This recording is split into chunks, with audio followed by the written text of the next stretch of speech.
What is up, my friends? We are back where we rightfully belong, and of course I am here to answer any questions that you guys have about the last couple of days. I know I've left everybody in the lurch a little bit, left Connor to answer questions that he couldn't really answer, but tonight I am back to go through everything that happened over the last few days, but most importantly to look ahead to the summer transfer window, figure out where we're at, and of course I'm sure you guys will have plenty of questions. Let me just start off by saying this: any genuine feedback, always welcome, always is. But those of you in the cheap seats who just want to throw shit my way, I'm not going to be interacting with it. So you can waste your own time and get banned if you'd like. I decide what happens in my life, not you fuckers sitting out there thinking that you know everything about me. I and I alone will dictate what happens in my life on my terms.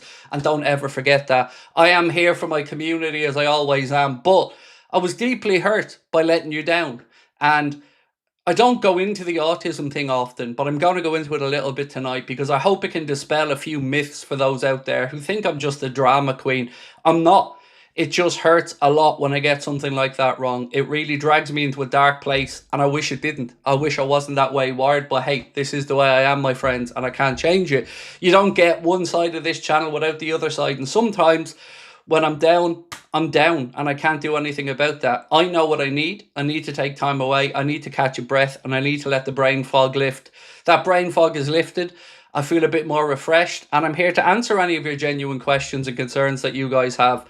So I'm sure you're going to want me to go through what happened with the situation with Arne Slot. And I want to start off by saying one thing really clearly. I made the video the other night that said, I'm wrong. I'm sorry, like I always promised I would. But I want to just caveat it by saying something. I made the video. I said I'm sorry. I mean I'm sorry. But I don't feel 100% confident in anything around the manager's future. I'm not 100% confident I'm wrong about what I was saying a week ago. I'm just not going to say it anymore because I went early. I'll go through it. I'll answer your questions. I'll answer them as honestly as I can.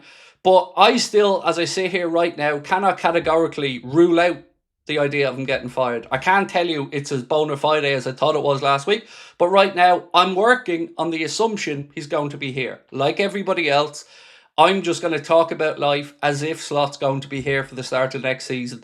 And if anything happens then over the next few days or the next week, we'll get stuck into it together here on the channel and we'll talk about it. So fire away. I will get into the transfer stuff, all those stories in a little bit as well. So what I'm going to try and do, one promise I think I can make you is, going forward, I'm just going to give you opinion. I'm just going to give you my take on a situation, and I'm not going to even bother going into the sourcing of stuff and things like that. I'll leave that for others to talk about. I'll just do what we enjoy here, which is talking about things, giving opinions on it, and trying to be the best host on here that I can be. So yeah, look, there's a lot of thank yous I've got to do, but I want to start off with thank you to the most important person in this setup who kept the wheels on, which is Connor, over the last few days. So a huge thank you to Connor on what I'm sure was a confusing time for him as well, because I go dark in these situations. I just disappear. Nobody hears from me or sees me really. I just kind of go into a world of my own. But I want to read you out something if I can, and then I'll open up the floor to your questions or anything that you guys have to ask. So let me just read out a post, because I don't know this person. I know this person from interacting on here, but I don't know this person. And they posted something that really made me just go, yeah, you're right. You're right. And I want to just read out this post. You've probably seen it in the comments if you're looking through recent videos. It's from L Scouser 8. So L Scouser then and the number 8. And this is better than I could possibly explain the situation to you. So L Scouser 8 wrote under one of the videos, I don't want to speak out of turn, and I apologise if I'm wrong, but I believe Craig has some form of autism. I do. I have Asperger's. I am on the autism spectrum. It's part of what makes me me. They go on to write, I have a close family member, fully diagnosed. Autistic thinking traits can amplify guilt and responsibility. They can lead to situations they've created in far more intense personal ways. They have an absolute need to be truthful, reliable, and consistent. So I made a mistake, but that's normal in football media, isn't even on his radar. He's reacting in a way that makes sense for his wiring. He's holding himself to a standard nobody else is. The same traits that help make this channel #1 are the ones that make him feel like he must fall on his own sword. That is spot on. And they put it far better than I ever could. Because I don't know why I go into a dark place when these things are wrong or when I feel like I've let people down. But any taunting from people that want me gone isn't going to be anywhere near as bad as the taunting I've given myself over the last few days, because being here and being honest with you guys is everything to me. It's how we built this channel. So that's where I'm at. Any questions, fire at them. I would say thank you to everybody for all of their messages as well, but I haven't seen some of them. I know Connor's been inundated with emails. This isn't about me. This isn't about me being a drama queen or anything like that. I just needed what I needed to do for me for a few days to clear my head. After that, I don't hide, but I did need to clear my head because I was an absolute mess. So let's go. Where are we at? I know I have a lot of super chats to catch up through here, so let me get working to them. This one. So glad this season is over. All my support to you staying strong and look forward to the summer. Love the watch along with Connor, but glad you are back. Thank you, Mitchell. Yeah, I tuned in and out of the watch along with Connor. I was dropping in just to see how everyone was getting on, making sure Connor didn't have any questions or anything like that. So I was kind of messaging him back and forth a little bit through the watch along. But you know, I've a lot I want to talk about the end of the game, and I want to talk about the send-off for Salah and Robbo, and I want to talk about that in a little while because I have my own thoughts on it, and it all, for me anyway, it felt a bit weird yesterday at Anfield. Andy said, glad you're back. Thank you, sir. UKJ101, thank you as well, mate. Appreciate you. John Edinger, always a pleasure, sir. Thank you for your continued support. I really wish I could give you an actual hug, mate, but thank you. Thank you as well, Tice Mahoney, appreciate you. Great to see you back on the air. Thank you. It's yeah, look, it's been a weird few days for me. My wife knows even when I get into these mindsets that I just need to work through it. I just need space, I need time, and I need to get clarity on things. I wish I didn't take things to heart as much as I do in that way, but I've always believed this is me. I live with it. I roll with it. It is what it is. Some of the highs are incredible. Some of the buzz is incredible. But when I get into a low, I can't do anything. I just hit the floor. And it's tough for everybody around me. It's tough for everybody in my life. And I wish it wasn't this way, but I can only be honest about it. And if people want to have a pop, that's okay as well. Dominic, thank you, bro. 14 months with us as well. Absolute legend. Thank you. I completely get you. I have autism too. I couldn't have worded it as well as El Scouser 8 did. I read that comment and I showed it straight to my wife. And I thought, you see, I couldn't have said that like that. I couldn't have explained it like that. Bransfield said, hey, Craig, great to see you back. Would not be the same without you. You've no need to be sorry about anything. Much love. So I think we need to get into the video the other night, right? We need to get into this and say, when I said I was wrong, people like to laugh about sources. People like to just say when somebody gets something wrong, yeah, your sources are, trust me, bro, and all this stuff. I'll never be able to tell you, because I won't throw somebody under the bus, where the information came from. But I can tell you, I'd make the same call again tomorrow with the same information, because it came from really, really senior, good people. And what I've seen over the last few days is, somebody sent me a clip of, I think it's You'll Never Walk Alone Reds, or YNWA Reds. And I think this was either today or yesterday. And in their video, this gentleman, who I don't know, spoke about 2 contacts that he has inside Anfield. And the information that he has received almost echoes entirely with mine. But he spoke about a potential infighting between Hughes and Edwards. Now, I don't have any information on that, but it would make some sense to me if that's the situation, because at Anfield yesterday, it's a fucking disgrace that John W. Henry was not there and that more of the FSG lot weren't there. That is an absolute disgrace. It's a disgrace that the manager sat in the dugout like a coward, refusing to get on the microphone. And the way that those lads were given their send-off wasn't good enough, in my opinion, from the club. So I have a lot I want to say on that over the course of the night as well. But I don't know of any infighting between Hughes and Edwards, but I did really see that Edwards was conspicuous in his absence there yesterday. Richie Robot was there. One of the FSG brigade was there, but no Michael Edwards anywhere to be seen. At least I didn't see Michael Edwards yesterday, which again, for 2 absolute top-notch bona fide servants of our club leaving, and potentially a few more, to not have senior FSG officials at Anfield, I thought it was a disgrace. Nightmare, how are you, mate? Nightmare to the AM. Hey, Craig, nice to see you back. Hoping Slot leaves. So am I. I'm still hopeful that he leaves. I'm just not going to say it as a fact. And look, there has been some genuine, fair feedback from people who would say something like, maybe don't say you're 100% on things. That's fair. That's more than fair. I mean, I have to take stuff like that on the chin. And I can look, I think the reason I would say I'm 100% is because every fibre of me believed it was 100%. But throwing the numbers out there like that leaves no wiggle room. And you're right. You're right to criticise me on that. That's no problem. I'll do my best to learn from that. And I will never be stating anything as a fact again. There isn't really an upside in these situations when you say things like that. People think the views are, but I promise you, the emotions I felt over the last few days have been dwarfed by whatever or dwarfed the views or anything like that. Not being wrong. Like, I was going through two processes, and I know this is going to sound petty, but one, I was wrong, and I was hurt by being wrong because I let people down.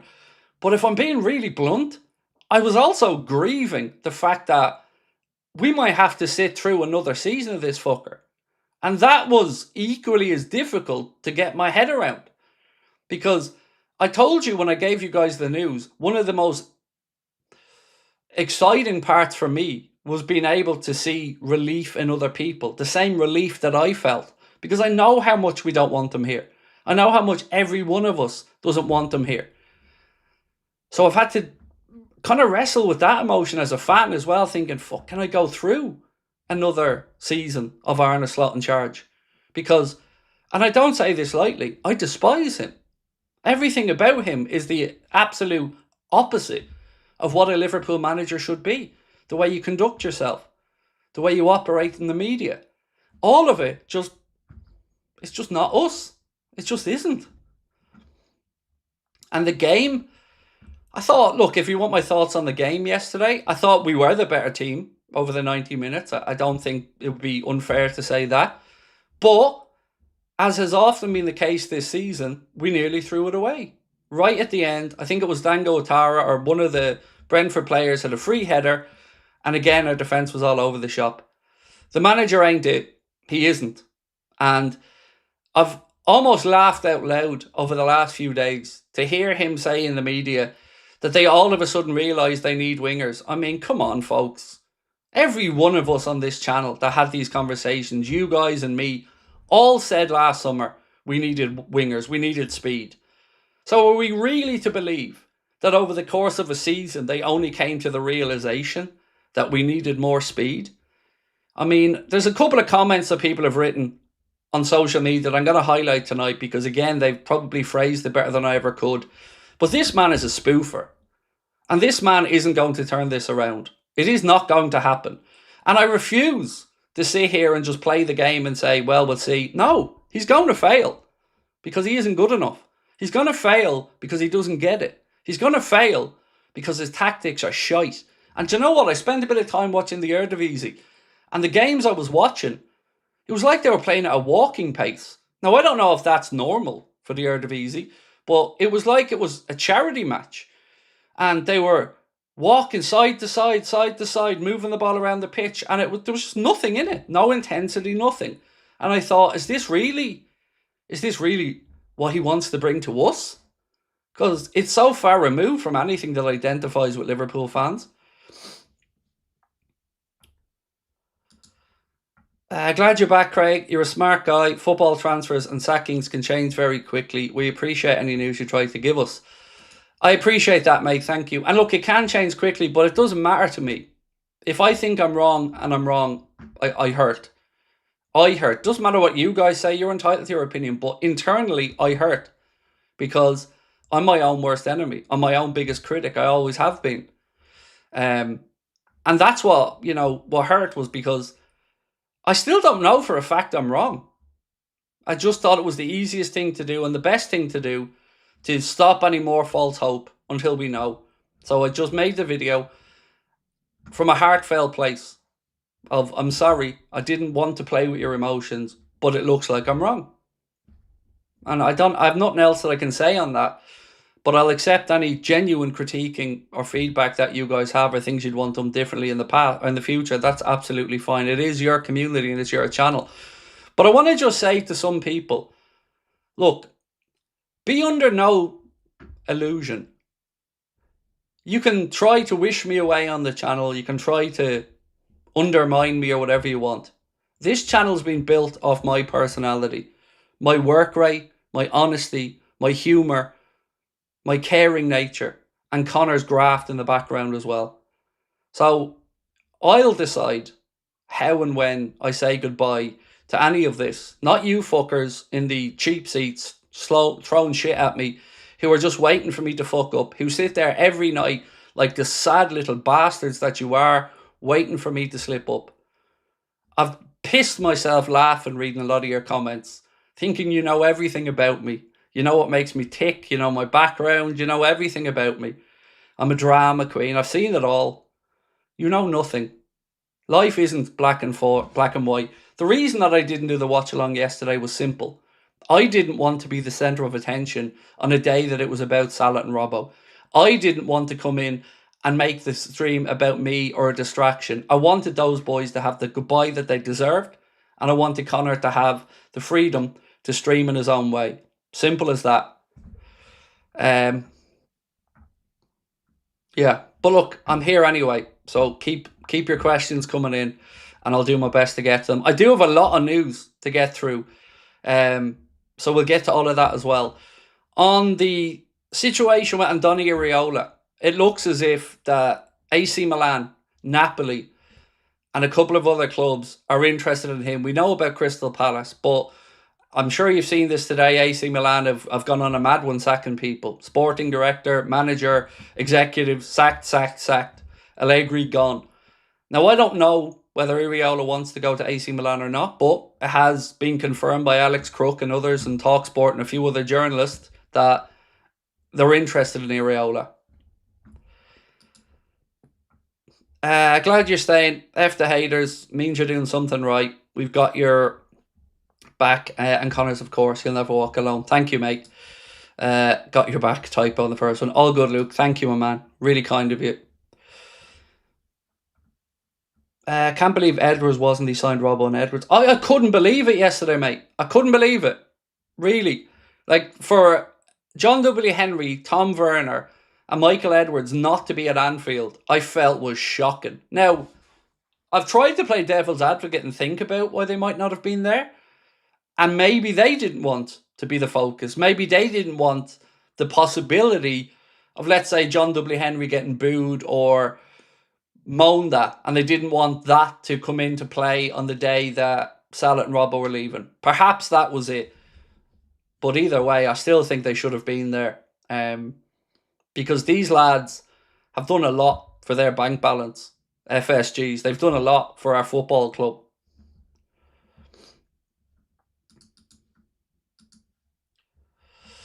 See, Harren Khan and all you other fucking arseholes, no point in watching this guy. Yeah, here you are. Do you not get that, mate? You can profess to hate me all you want, but you hang off every fucking word I say. You're in every video I make, every comment section of every live stream. So you can pretend you hate me all you want. I'll get you a Craig Curious t-shirt. Do you not think this is transparent, mate? No point in watching this guy. Yeah, here you are. In the comments, watching. Because it's all you can do is sit in the cheap seats and sling shit. Water off a duck's back, bro. I'm winning. You're here. Remember that. You can't do this. Remember that.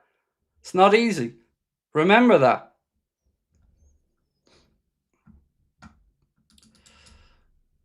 Itachi, glad to see you back. Connor did a great job yesterday. Much love, my friend. Have you seen Arne pick alone in the sea after full time? He looked like he's already gone. Get this man out of our club. It was weird. It was weird. Like,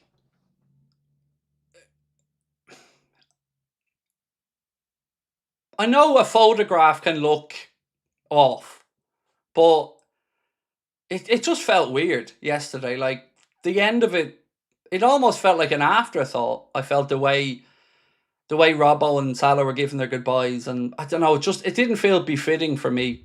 It just didn't, of the situation.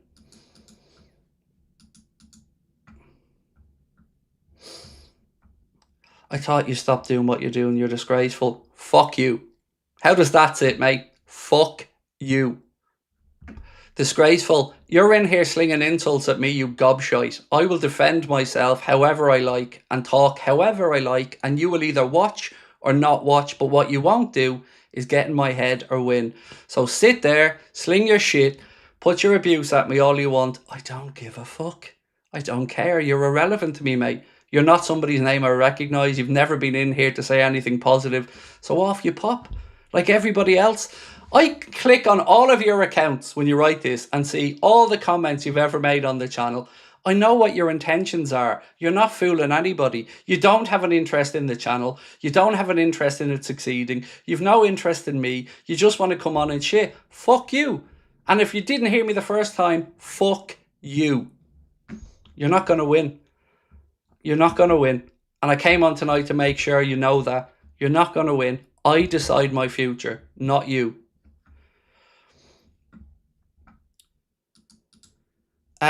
Sean said, good to see you back. Hope you tried to buy new jersey shorts to the match, seeing the games. I thought it was awful.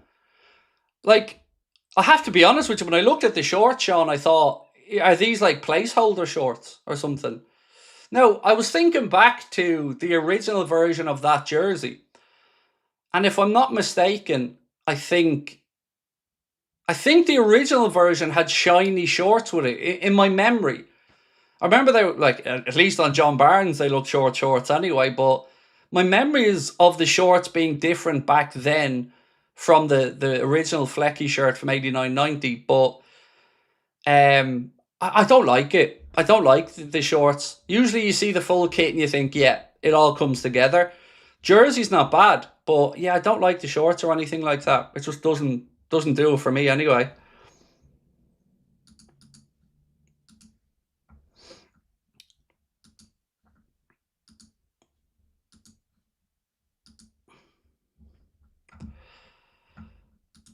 Riding the storm. How are you, my friend? Somebody who I know damn well knows about the old inner turmoil, bro. How are we? So happy you're back, mate. Was worried about you. Don't forget what I do and what I'm doing for everyone. That includes you too. Always here for you. Just reach out. Thank you, bro. Much love. Right, let's talk football news. Let's talk Alisson, because I don't know what's going on with Alisson. I mean, I've seen conflicting reports today. One report I've seen that LFC Transfer Room posted, crediting at Mumbling Official, said, from what I understand, in Damian Camoli's, Juventus general manager's agenda, Alisson's signing is scheduled for this evening. Now, that makes no sense. Then there's another story that was in the Echo, and they say the Alisson Becker links just aren't going away. Tudor Sport has reported that Alisson is committed to Juventus and has agreed to a 3-year deal worth €4.5 million plus bonuses. The outlet claims that all is missing is the final decision from Liverpool. However, Win All Sports claimed over the weekend that a source close to the goalkeeper has told the news site that he will be a Liverpool player next season. So I want to ask what you guys think happens here with Alisson. So does Alisson stay? So we'll do that one for the first poll. Does Alisson stay? Because I want to think he's staying, obviously, because I don't think we're ready to say goodbye to Alisson yet. I don't think we've fully figured out whether Georgie's ready or not. So for me, I think we need the year of Alisson. That's my take on it anyway, but what way it works out, well, you've seen the conflicting reports, and some of those reports coming from same country, so I really don't know. I hope he stays. I think it's the right thing for him to stay. Hey Craig, hope you're all... Hey, we're all behind you. It's good to have you back. You've got no reason to apologise. We all love you for who you are. Thank you. I definitely have a reason to apologise, Max. I do have a reason to apologise. Because I did say something was a fact. I did say it as 100%. And when I make that statement, if it doesn't happen, I'm wrong. And I'll never ever not be a person who apologises. Despite all these arseholes saying I'm a disgrace because I swear at them and all this, they forget the really important part of they started it and I'll just rip them a new one. But ultimately, if I'm wrong, mate, I'll apologise because my intention is to give people hope in that scenario, the hope that I felt in that moment. And that, like, as I said earlier on, it's been a mixture of kind of grieving about the idea of slot staying, as well as, of course, you know, disappointing you guys with the information that really got to me. Because it's not like I could just go, okay, slot staying, I was wrong, sorry guys. Because like everybody else, I'm heartbroken at the idea of him still being here. Because nobody thinks it's going to work. Even like the lines he's coming out with afterwards about suddenly needing wingers and stuff, it's mad that we're supposed to believe they only just came to those realizations when fans knew a year ago we lacked pace and we needed a lot more of it. Mario said, "Hey Craig, happy you're back. I missed you. Just want to say nobody knows what's going to happen this slot, so don't be hard on yourself." I honestly, Mario, I can't rule out 100% that I might be right or might have been right. I'm just going to say that I'm wrong, and I'm just going to hold my hands up. And if it turns out that my information proves to be correct, look, we all win anyway at that point because we all want them gone. But the fairest thing to do is to just put my hands up and say, look, it looks as if he's staying. You know, even though I can't say categorically that I'm 100% wrong, I have to play. I have to play it with a straight bat and say, look, the company line here is that he's staying in the media, and if that changes, I guess we'll go from there. Camel Deep, how are you, sir? Don't apologise for trying to give us hope. It's possible that the club changed their mind because who they wanted wasn't available.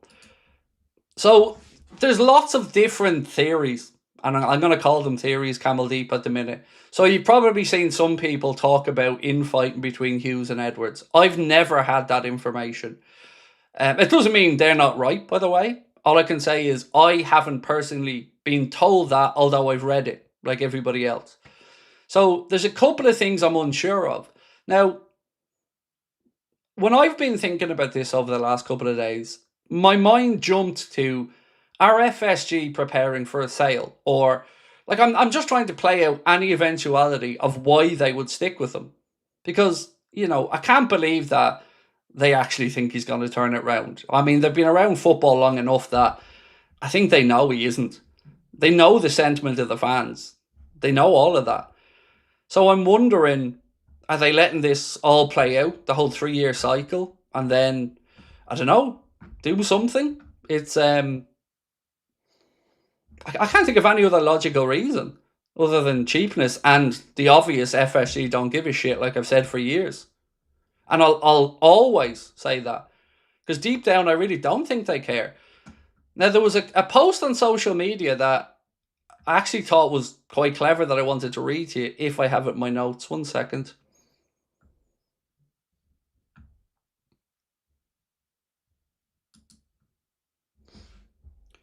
So there was this stuff, basically, we went into this season and the minimum achievement was top 4 in Champions League football, according to him. But he failed that minimum achievement. He didn't actually get top 4, did he? He got 5th. And he only got Champions League football because the coefficient of English clubs got the Premier League an extra place. But if you look at his objectives at the start of the season and league placings, he failed. He got 60 points. That's pitiful. And to give you some context to it, Sky had a good piece up earlier on showing all the point swing from Premier League clubs last season to this season. And Liverpool have the biggest point swing. Liverpool are down 24 points on last season. That's 8 losses. 24 points swing in the wrong direction. This lad is not the solution. We're all going to be proved right. He doesn't get it. And I just don't understand what the fuck is happening.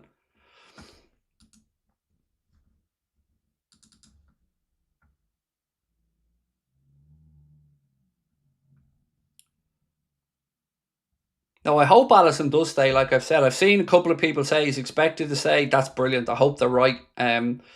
Because, look, we've lost Mo. We've lost Robbo. We all still, at this point, have no idea whether Canada's staying or going. At least I certainly don't. We don't know what's happening with Joe Gomez, although we'll talk about him a little bit tonight. There's been reports that he could go this summer.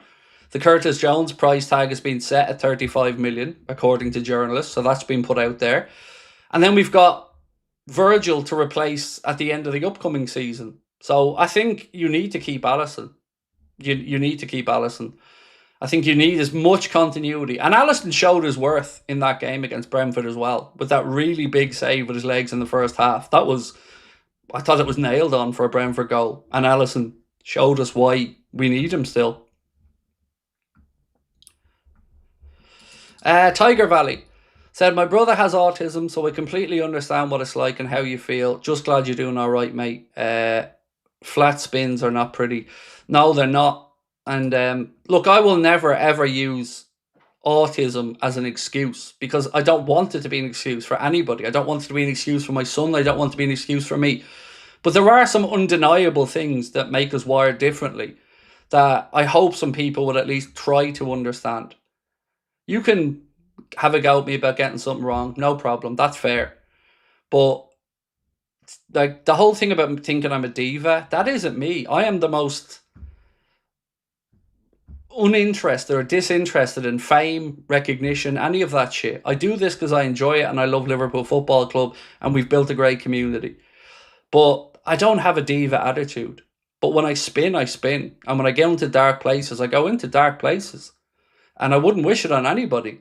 But it's part of what makes me me. It's the same thing that when things are going good, makes me feel £1,000,000.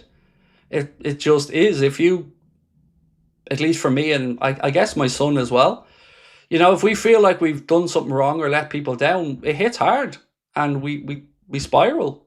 It's just who we are. Rob, how are you, bro? Appreciate you. Zoshi, welcome back, Craig. Getting fed up listening to that for all his excuses. I mean, the whole stuff, mate, about suddenly knowing that we need wingers is just absolute garbage. It's garbage. Like we all said last summer, we need wingers. We need wide players. Like Salah was not all of a sudden going to become Usain Bolt over the summer or over the course of the season. So if the starting point in their heads was, let's hope Salah can do another season of 50 plus goal contributions, I mean, that's again. And I've seen him throw out the injury thing a lot as well. And I've not seen anybody ask the questions about, well, Arna, why are players who were never injured all of a sudden becoming injured under you, mate? You know? You can't sign Isak and have everything that goes along with that and then moan about the injuries. You can't bring in Frimpong, who's been bulletproof at Leverkusen, get him 4 or 5 injuries in a year and think that maybe the correlation isn't that you might be a part of the problem or your training methods might not be a part of the problem. He says things, and what he doesn't say is, it's my fault. I was wrong. Never. It's always somebody else or something that can be put right easily. And he's used that, like a couple of easy small tweaks. Come on. You had all season to make them small tweaks, and you did none of it. You couldn't even get the last game of the season right. So, we needed 4 points from 12 after the Manchester United game to guarantee Champions League football. If you remember nothing else from this stream, remember this. We needed 4 points from that after that Manchester United game for Champions League football. We got 2 and we had to rely on favours. That is your manager. That is the real season we've had. Couldn't even fall over the line properly to Champions League football. And if there was no 5th place, gone. Imagine saying one word to summarise the season and using injury. When you aren't even the worst in the Premier League for injuries. It's just waffle. Again, all of you in the cheap sheets, throwing in all the abuse. Again, remember, you're here watching me, bitch. Not the other way around. So you don't get to tell me what to do. You just sit there, watch me talking, enjoy it, appreciate the machismo on display, the humour, the brilliance, the intellect, all of it. Just look at it and go, someday if I stop being a dickhead on the internet and actually try to, I don't know, add something to the world, maybe I can use Craig as a bit of inspiration. Maybe the lads at Anfield Agenda could be, but I'm probably giving you too much credit there because, like I said, you know, it's all right though. It's not your fault, mate. It's not your fault. Society let you down. Football isn't life, bro. Don't worry. It is for me. It is for me. That's it. Like I've said before, that is me. Like football has been my everything since I was 8. It's been my escape. It's been the thing that got me out of my house when I didn't want to be at home and I was kicking around my mates or was training or playing. When I was, going through tough times, I had Liverpool on the TV. So Liverpool and football have always been a huge outlet for me. And when times are good, God, I feel like I could walk on air. But when times are bad, it does feel like the whole world's caving in for me anyway. Like that's how seriously. And look, I don't say that like it's right. My wife said to me the other night, she's nothing in her life outside of family that would, or never had grown up, that would provoke that level of despair, happiness, anything. But football's it for me. It's it. And if football was taken away from me, I wouldn't really have an identity. That's a bit. I know it's a bit sad. Like I don't say like, wow, it's not great. Like, but it is what it is.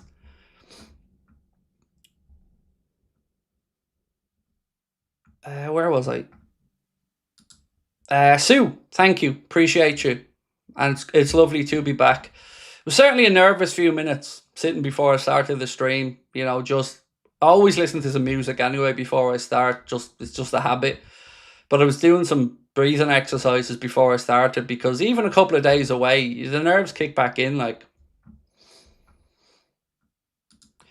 Liverbird Army, how are you, my friend? Liverbird Army, excuse me. Said Connor did an amazing job. His sarcasm is top notch. But you, Craig, are the heart and soul of this channel. So glad you're where you belong. Thank you. Yeah, I think Connor's definitely one of those people that the more you get to know him and the more he feels comfortable in and around you, the more you get to see that brilliant sense of humour. He's super smart. He's got a great... I think Irish people love a bit of sarcasm in general. Like, it is kind of our default. But, yeah, look, I've loved seeing Connor step into the role of doing his videos and stuff like that. Because he used to swear to me, no interest in it. But I always knew he was more than capable of it because he's a really intelligent, articulate fella. And, he's got a great sense of humour. Like me and him do have great crack on the phone and stuff, or when we're in and around each other. He's top notch, and I'm just immensely proud of him. Just see him growing as a man. Like, I've known Connor since he was in college. And now he's, 26 years of age and he's out there in the world. Like, I feel like a proud big brother or something. Like, it's lovely. It's been lovely to see him, evolve and grow. And it's lovely to know as well, if I do need time away, he's more than capable to step up, and he's been nothing but incredible support to me as always. He only ever is. Chris Tatton Music, how are you, Chris? Craig, you weren't wrong. You had info. You laid it on the table, and some info seemed to change. Don't beat yourself up. We're all here because of you. So the irony of that, Chris, is the info hasn't changed that I've gotten. I just thought the best thing to do was to say I made a mistake, because that way it removes the expectation from people of it happening, and that expectation also comes with hurt when you're wrong. So for me, I'm looking at it and thinking, I'm going to progress as if he's going to be here. I'm going to plan like he's going to be here. But I still think it's worth keeping an eye on the situation, or it may evolve a bit more, because something about our football club doesn't feel right. Something about it doesn't feel right. And yes, it's easy to point at Arna and say the coach, but there's something else that just doesn't feel right about Liverpool at the minute. And even if you look at it objectively and think, right, well, the sporting director is in the last year of his contract this summer, starting the last year. Edwards, again, same. So even at that, removing the coach out of it, you've got a sporting director situation to figure out. You've got whatever Michael Edwards' situation is to figure out. We've got to now, as a club, look across and see, okay, well, there's no Pep Guardiola there anymore. So you've got an Enzo Maresca, Manchester City. You've got an Arsenal now who've won the league, of course. The United, who are back in the Champions League, have appointed Carrick. They're going to build. So we need to get this right. Because ironically, I know all the people have said that if you start chopping and changing managers, you could end up in a spiral.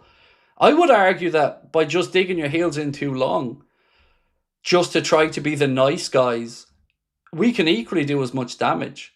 If you're going to make or have any doubts about the coach, this really feels like the summer to make the change. Because if it goes into next season, it's another season that fans might have to write off. And at least write off from the context of maybe looking to win something. And I don't think any of us want to see that again. Because they did it with Brendan Rodgers. And they got that very wrong. So surely they get this situation. But even at that, even if he was removed tomorrow and they put in a new head coach, I still would sit here and say I feel like something's wrong at the club. Something just doesn't feel Liverpool-y about the way things are.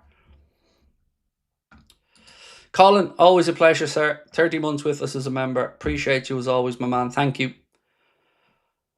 Bradley, you're a perfectionist in an imperfect world. That's what my wife kind of says to me all the time. Yeah, we have a little joke that we say between us when I'm in one of them moods, Bradley. She says, you don't know what you want, but you know you want it now. So, yeah, I am. And my dad was similar as well. It is part of what makes us us. And I don't want to change Bradley either, because those traits are what makes me work hard and makes me live this. Like, Anfield Agenda isn't a job to me. It's truly a way of life. All of my day is set up and focused around Liverpool news, chatting with you guys, rooting around, seeing what we can find. And when I know there's something huge in a positive sense happening for us, oh my God, the excitement of coming on here for a stream. Let's say the Vert signing, when that was confirmed over the line. Wow. Or the Isak situation. Like, there's no drug can hit like that when you have those streams and when you have that fun. It's so amazing and unique. And I've missed a lot of family events and stuff, and I don't regret any of it, because this to me is not a job, it's a way of life. And I don't want it any other way. Cal said, bro, it's a testament of your character that you said the info was wrong early, but you haven't thrown your source under the bus, honourable man. I would never do that to somebody, even if I felt I was set up, which I don't, by the way, but even if I felt I was set up, I wouldn't throw somebody under the bus like that. I made the decision. I mean, Connor tried to step in and say, we all got the information, and I appreciate him for that, but ultimately I made the call. I made the call to say what I said. Connor didn't push me into it. Nothing. We weighed up the information, but the words come out of my mouth, and I'm responsible for those words. So, yeah, I made the call. I'll never be able to give you full clarity on it, and I will certainly never throw anyone under the bus. I make the call. I own it. Glad to see you here. Said I feel like Jerome. We all need time sometimes to take a break. We all understand you're human and can only care about us and the club. Love you. Thank you, man. So you ever hear the phrase brain fog? I never really knew what that was until the last few years. But over the last 3 days, day one where I wasn't working, I couldn't gather my thoughts. Just lots of things racing through my head, lots of them. Didn't really sleep. Day two, bit better. Yesterday into today, I really start to feel a bit more clarity, and I feel a bit better. And I didn't realise how mentally exhausted I was. Like, I thought back over the season. Like, we've all been through a lot together on here over the last 12 months.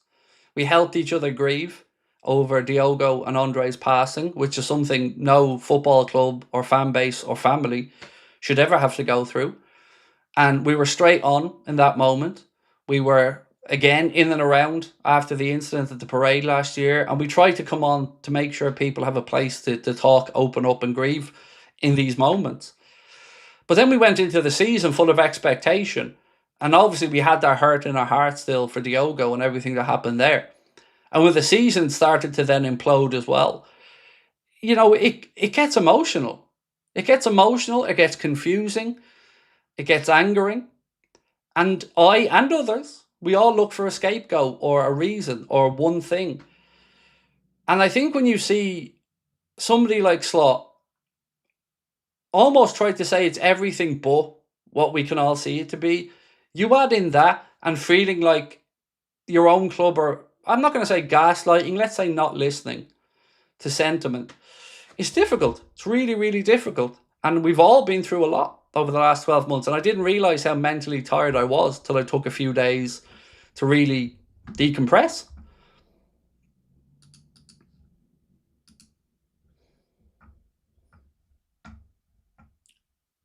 See, again, the lads in the cheap seats with the little digs. Just keep creating new accounts, lads. It's grand. You'll be back in tomorrow. Same one, same one, same one. I'll teach you how to count someday. What day is today? It's Tuesday, right? Is it? It's Monday. Sorry, it's Monday. Did the video Friday, so it didn't work Saturday, didn't work Sunday, now it's Monday. How many days is that now? If we were to use that many fingers, how many fingers would we be using? So you call me a melt and you can't do basic maths. Again, sit down in the cheap seats and shut the fuck up. Where am I? Brian said, glad you're back. Looking forward to your input on all the movements this summer. You make it easier to follow and reduce our work on investigations. Appreciate it. Thank you. Yeah, look, I've always said this to you about transfers. I love transfers. I love the whole thing. Like, it's something that's fascinated me since I was a teenager. The idea of how they come about. And I always think that they're more detailed than they can often be at times. I always have visions of the way they happen as being so much more cloak and dagger and stuff like that. But I love them. I love the hustle and bustle of all of that stuff. I love the plane tracking. I love the conversations of the nights like the Alan Varela one that goes nowhere. Oh, there's Bilal on his 15th account. Good man, Bilal. You should make a few more, mate. Good man. And I keep telling you, Bilal, all your trolling. I don't do with 199 trolling, Bilal. Trolling has to be £5 or upwards. And if you keep annoying me, it'll only be tenors or upwards that I'll deal with for trolling super chats. So stop being a cheapskate, Bilal. I know you've had about 15 accounts at this point. You're so lazy you won't even change your fucking name. But it's okay. I'm not reading out your 199 insulting super chat. I'm worth at least a £5 to be insulted, Bilal. So go again, bro. Another account. Come back in and stop being a cheapskate. And again, thank you, Brian. Appreciate that. Mark, I don't care if you're right or wrong. Always remember you're forgiven if you try and fail, but forgotten if you fail. So there's a quote from Dave Chappelle that I sometimes turn to when I get muddled up. And I'm not calling myself a hero here, by the way, but there's a quote from Dave Chappelle that says, when a hero stumbles, the cowards rejoice. Nothing feels better to a coward than to see a brave guy fall. And that's right. And that's all Bilal and his little men of merry muppets in the comments are. Cowards. Waiting for somebody who has a go to fall because you don't have the balls to have a go. So they're things that get me through these moments as well. I'm a bit cheesy at times. I do love a little quote and stuff like that.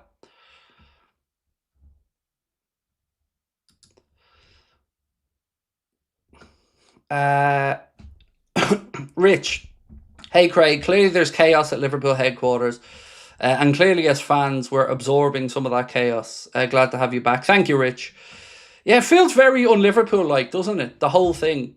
Like, the whole situation just feels very un-Liverpool-like. So, to get back to yesterday and the farewells to Robbo and Mo.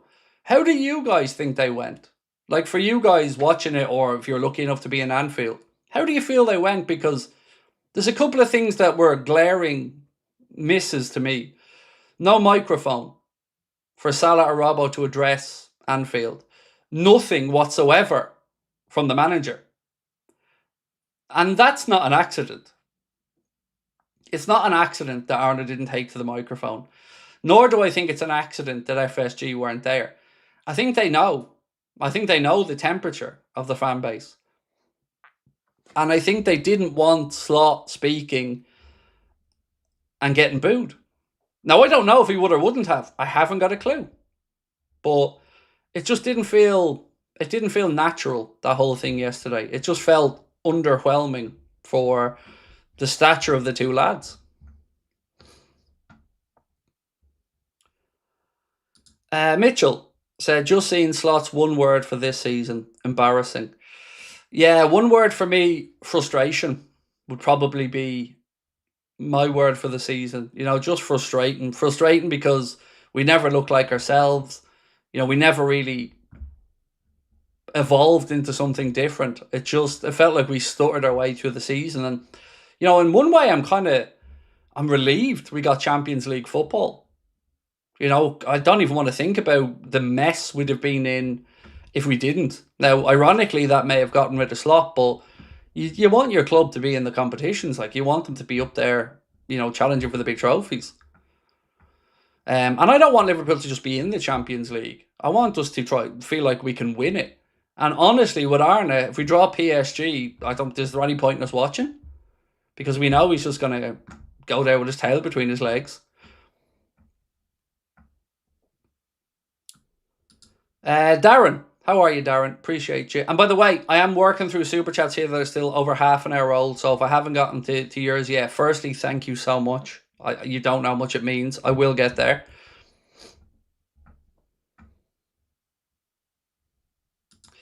John, Craig, don't apologise. You're amazing. So glad to see you back. Thank you. You can only report what you're told. We want Slot out, but we want you here more. Thank you, my man. I want to just actually say Rhys Williams as well posted about saying goodbye to Liverpool. And he said, from signing as a 9-year-old boy to leaving as a 25-year-old man, this club has let me fulfill things that dreams are made of. It's been an honour to wear this shirt, rub shoulders with legends and play for the greatest set of fans in the world. Thank you, Liverpool. And thank you, Rhys. Thank you for your time. Certainly himself and Nat Phillips really stepped up for us in one season in particular. And yet maybe he didn't make it to the heights he'd hoped, maybe the club hoped as well. But again, thank you, Rhys, for all of your time at the club. Randy, thank you, mate. Get them all out. We have to hit them in the pocket. Chad, so good to see you, Craig.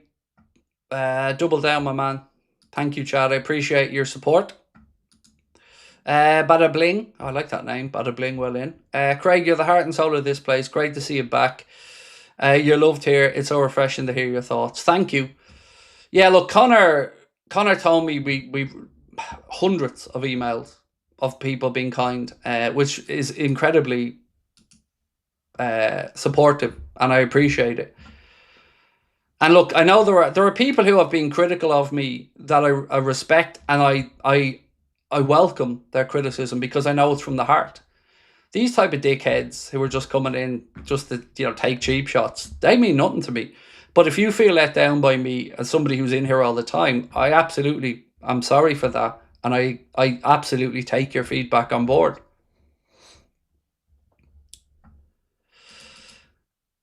Mitchell said, any news at all on Ibu? People are saying he stays, or Ali says, excuse me. I haven't got a clue on Ibu, and I don't even have like something I've heard that I don't want to say right now. I have no idea. All I remember was one of the journalists, I'm sure you guys will remember, one of the journalists said a decision on Kanade's future is imminent. That's the only thing I remember seeing yesterday about it. And of course, like everybody else, I was trying to watch body language during the game, and at the end of it, I really don't know. I don't know what to think, and I don't even know what way to feel, Like, I'm not tilting one way or the other. I'm absolutely clueless.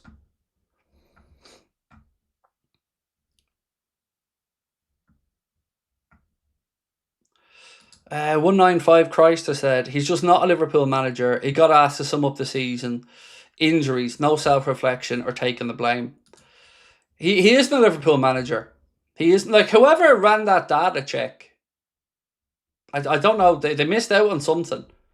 I read a piece that was attributed to a newspaper in the Netherlands that said some variation of that the algorithm that Will Spearman had that they showed things that Slot did, but if this piece anyway is to be believed, they showed that he can outperform, that he can perform above his budget and do other things.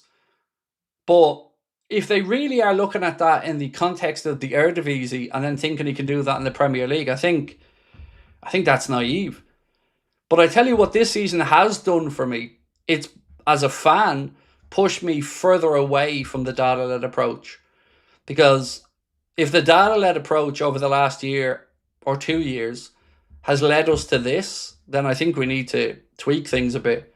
Because whoever interviewed Arne Slot and thinks that he is the character to manage or to be the head coach of this football club, they're so far off in the reading of the situation. Look, everyone says he's a nice guy. I'm sure he is. But it's not just about being a nice guy, is it? It's about having the decency to at least acknowledge failures, not to just pass the buck. So this from Ben Jacobs. Liverpool are likely to sign either 2 wingers or 1 and a more versatile attacker. Like, I don't understand how they only came to the conclusion now we need pace. I mean, it's ridiculous. We all knew we were lacking in pace and attack. And again, you know, the people who are supposed to be running the club and making the big decisions, who's holding them accountable? Really, because fans can only do so much of holding to account by displaying their feelings, whether it be in the stadium, online, with their wallets, with their feet. But ultimately, if you have owners that don't give a fuck about winning, which I've always said FSG don't, I feel like they care about the asset value and they care about the club going in the right direction. But, you know, an owner that wanted to win would have made some signings in January for the here and now, not for next season. You know, we don't know. Maybe we could have won the FA Cup and a League Cup if we went out there in January and brought in a centre-back and a winger. But we didn't, and Man City did, and they won them. Now, I'm not saying it would have absolutely happened to us, but at least they gave them a chance. We just sit on our hands, and when we sit on our hands and do nothing, so many journalists want to just quickly write stories about how it's such brave, bold decision-making, removing emotion. Do nothing isn't brave. Do nothing is do nothing. Actually making a bold, brave decision is what deserves that praise. And the bold, brave decision would have been to get rid of Slot in December. The common sense decision is to get rid of him at the end of the season. But the brave one would have been to get rid of him in December.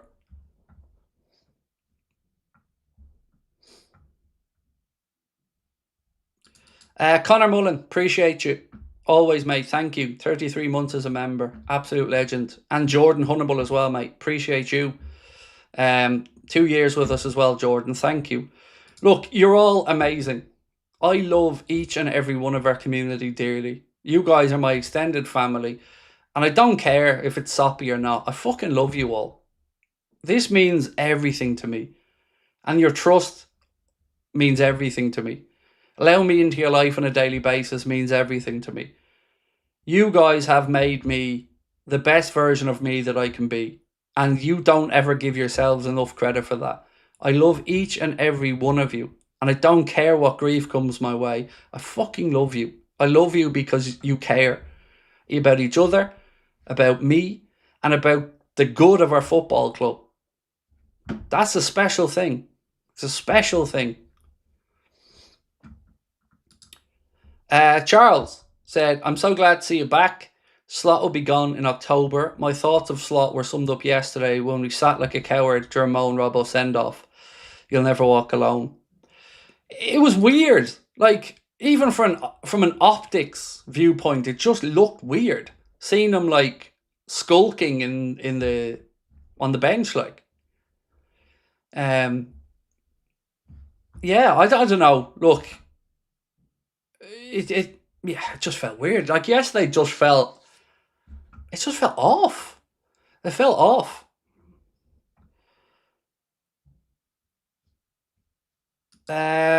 Jim Bob said, "Hey, in my opinion, Wirtz is the future. Nagelsmann for me is the man since he's doing great work with him for Germany, and maybe they get him when he's available, potentially." So look, we know the German Cup final's over, so Hona's season is now over. They were beaten 3-0 by Bayern Munich. And by the way, how is Harry Kane not number one for the Ballon d'Or voting? It shouldn't even be a competition for me this season. Harry Kane should win the Ballon d'Or, hands down. It shouldn't even be a debate. You can fuck off with your Usman Dembele's or whatever. Those numbers Harry Kane put up are absolutely scandalous. Absolutely scandalous to do what he's done. Yes, maybe Bayern didn't win the Champions League, but my God, look at that season from him. And I'm not a Harry Kane fan, but my God, if he was playing in Spain, there would be civil unrest if we didn't win a Ballon d'Or over there, like if he was playing at Madrid or something. And by the way, have you seen for the first time, I don't know if it's ever, but certainly in my lifetime, there's no Real Madrid players in the Spain team for the World Cup or the Spain squad. That's crazy.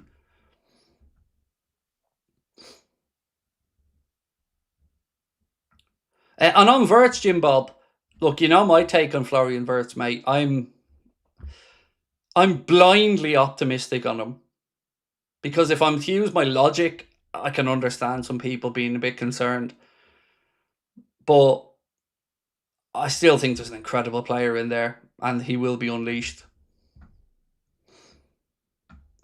Rich said, a question after watching PSG versus Bayern game. Liverpool standards have definitely dropped. Has the standards of the Premier League dropped with us?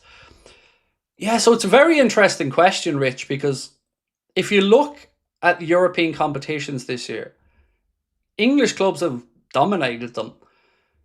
Conference League, English winner, Europa League, English winner, both, I think, for the second year in a row, if I'm not mistaken. You had Spurs, then you had Villa, and was it West Ham last year or Chelsea? I mean, it just feels like the Europa Conference League's had an English winner since it's been there pretty much. And then you get to the Champions League and you've got an English team in the final of it. So it's hard to say whether they've fallen off, but I think sometimes the Premier League fucks itself with the way the refereeing goes on, with the physicality that they've let go this season in the Prem, that look sometimes has been welcome and has been good to watch. But when you go into European competition then, it's refereed differently. And I was sitting there and I was watching Belgrano and River Plate yesterday in the Argentinian League playoff final. And there was a penalty given for Belgrano in, I think it was the 85th minute or something. And it never in a million years gets given in the Premier League. And that is such a huge issue. Because you can have players playing week in and week out with tolerance levels that are here. And then go, playing in Europe and the tolerance levels are here. The PGMOL needs to stop this we want to be a bit different malarkey. They need to just referee the rules the way UEFA and FIFA want those rules to be refereed and stop having their own interpretations or stop telling us. Like, the physicality in penalty areas this season has gotten out of hand. It's gotten ridiculous. And they made a bed for themselves with the Arsenal mess that day with West Ham. Because they put themselves in that situation by allowing so much to go. And fans are rightly fed up. They're fed up of the inconsistencies of decision making. They're fed up of not understanding the rules. Like, I've been around football my whole life. And I'll sit here now as a 44-year-old man and tell you I don't understand the handball rule. I don't understand what should be one of the simplest rules in football. And they just keep overcomplicating it. CJ plays golf. Said glad to see you back. F the haters. You only told us what you were informed. Expect nothing less from you. Also, Connor done a great job on Sunday. Yes, he absolutely did. Um, it was funny. There was one funny moment actually when Connor was doing the watch along for me because I'm the technical idiot. Like I'm technology and me not best of buddies, but I've used our back end system like almost solely since it's been put in. Like it's me that use it on a day-to-day basis. So to see Connor taking a little minute to get to grips with the system made me chuckle a little bit because it's usually me that's all over the shop with that. But yeah, he did a great job. But I've every faith in him. You and Connor are legends. Thank you, Charles. Appreciate you, my man. The Vagolfer said, Craig, it's been a tough year for Liverpool football with Salah and Robbo leaving and a year-long shy performance.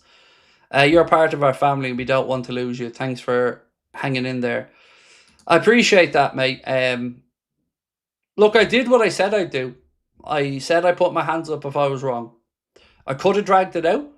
I could have stayed quiet. I didn't have to put out that video on Friday.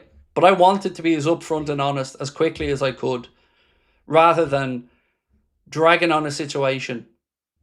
I wanted to be honest, and I'm going to be entirely blunt about it. I still don't know I'm wrong 100%.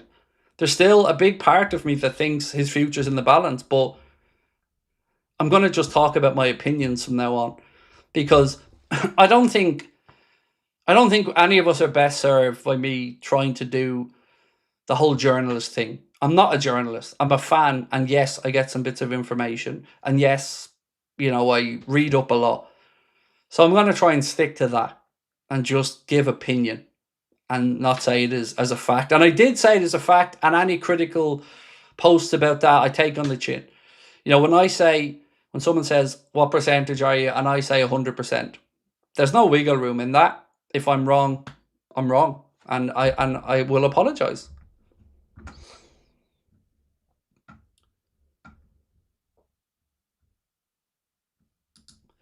Fowler. Mate, we fans don't need to give up. Slot will not be here and you will be proven right. It was a disgrace how Salah and Robbo were not given a hero speech. Yeah, it was mad. It was mad to see it. Yeah, I really felt like they both should have been given, the chance to address Anfield. Mike, always a pleasure, dude. Always a pleasure, Mike. Thank you. Love you too, bro. Thank you. And also 28 months, Mike. Wow. Appreciate you. Jay Francis said, the clowns will hate, but you're the best, Craig. Thank you, Francis. Or Jay Francis. Appreciate you. Hughes had the face of the one that drew the shortest straw and had to go to the game between the higher management. Yeah, even just, the thing that they gave the lads, and I know they gave it to Jurgen and everybody else, the little, what you call it, the wall of fucking trophies or whatever. What's the word I'm looking for? Accomplishments wall, the plaque with all the 20 league titles, this, and this. Even that just feels a bit like lazy at this point. I don't know. I was expecting something more for Salah.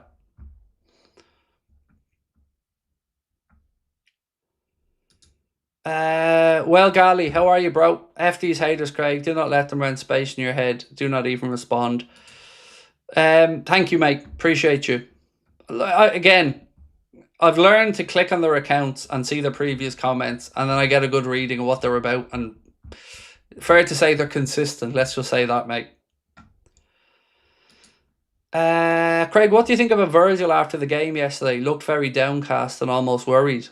Yeah, he did. Absolutely. Seeing him sitting on his own in the middle of the pitch for a long time was, I think he looked drained as well. Like, he has been, like, I talked earlier on in the stream about an emotional season for all of us as fans and what we've all gone through together over the last year. I can only imagine how intense it was in that dressing room. And he has to be the face of that dressing room. So he has to be the one that communicates to the media, comes out after the poor performances and stuff. And I've no doubt that would have taken its toll on Virgil over the course of the year as well. It just, yeah, it felt like everybody was sort of relieved yesterday that the season was over at that point. I think everyone had just wanted to move on. Oliver, always a pleasure, sir. Appreciate you. Thank you, mate. Appreciate you. And I appreciate you being with us 28 months as well. But thank you, my man. Ollie Amazing Diff, sorry, said, keep going. Lovely to see you back. Was worried about you. I'd be heartbroken hearing that you might resign. Let the haters hate. What do you think about Sloth saying injury to sum up the season? So let's go back on two things. Firstly, the resignation thing. I never once said I resign that I'm aware of. I said I will offer to resign to Connor because I made the call. And I made the call. I made the mistake. So, yeah, I own those things. I know Connor tried to say we took it as a group decision, which is very kind of him. But ultimately, I made the call. The words came out of my mouth. And I'm responsible for them. So on that one, I said I'll offer to resign. But again, when I say something, those that want to hear it a certain way will hear it a certain way. When I said, for instance, about Slot being sacked, the next day I came in and people were like, you said he was going to be sacked today. I said, no, I didn't. I told you what I knew, but I didn't tell you a time frame because I didn't have one. So yeah, I'm always trying to be very careful about the way I say things. I word things in a particular way.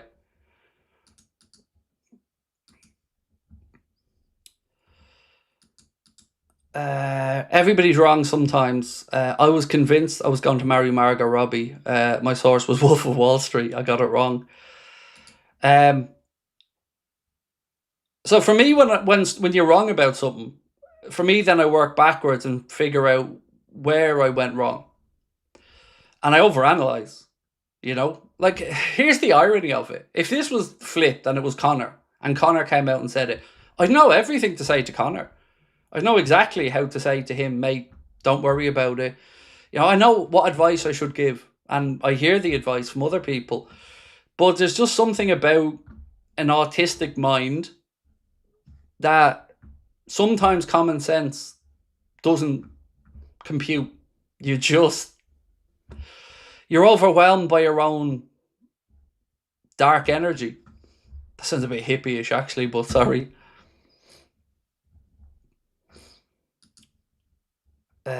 And I must be the only man on earth that doesn't actually find Margot Robbie attractive, by the way. Just because I've never been a fan of blondes. I've always been red hair, brunette. So maybe if she dyed her hair brown, I'd feel differently. Oh, sorry, I didn't get to this one from Itachi. Yesterday showed Arna has no connection to the players. He looked so odd at Anfield. If he stays, he will get toxic as. So look, here's the way I honestly think about any manager. If you bring in a load of new players, it's going to be a bit disjointed. That's fair enough. You expect some inconsistencies when you're putting in 5 or 6 new players. But you expect it to get better as the season progresses. And you expect that come the knockout stage of the Champions League, you will very much know what you're about and your setup. And the players will know their roles and the movements a lot better. And I never seen that as the season went on. I've seen moments win us games, moments lose us games, and moments where chaos reigned and we got away with it or didn't get away with it. But I never seen clarity.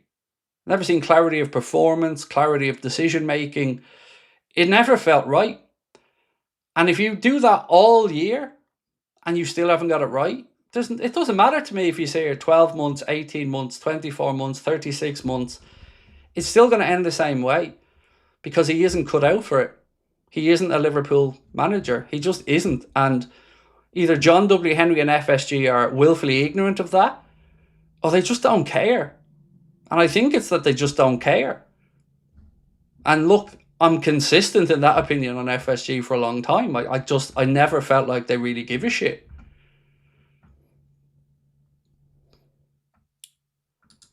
Liverbird Army said, what worries me is the state of the team under Slot and the big names leaving. How can we attract other players to join just now when the future of a manager and other players is uncertain? It's really scary.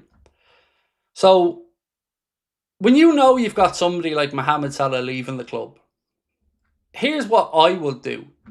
I would bring in his replacement a year early. And I would get that replacement that by the time Mohamed Salah leaves the club, the replacement is fully up to speed and fully ready to go. Same with Virgil van Dijk, same with Alisson Becker, and same with any other huge players that we have to see leave.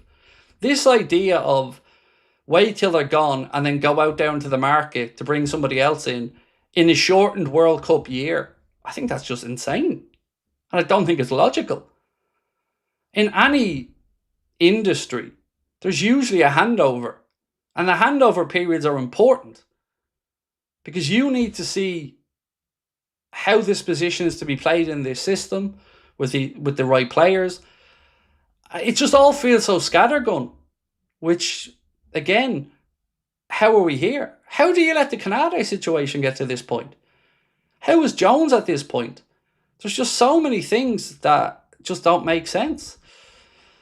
Maddie Dals, I keep telling you, if you want me to read out a trolling super chat, you're going to have to pay a $5. $1.99 ain't cutting the mustard, bro. It ain't doing it. $1.99 doesn't get me to read out insults about me, mate. It's going to be £5 or nothing. So, sorry.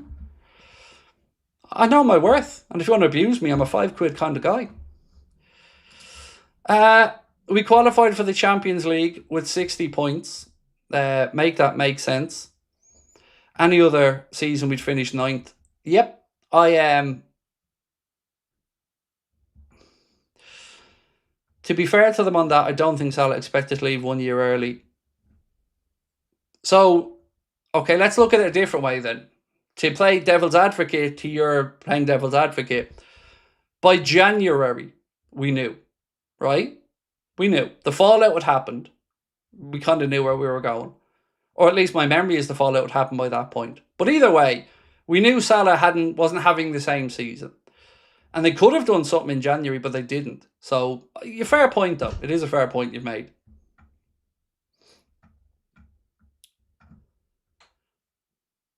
And Stevie Boy, yeah. So, I'd seen people put up where 60 points would have got you previously. And I don't know if I still have it from the other day.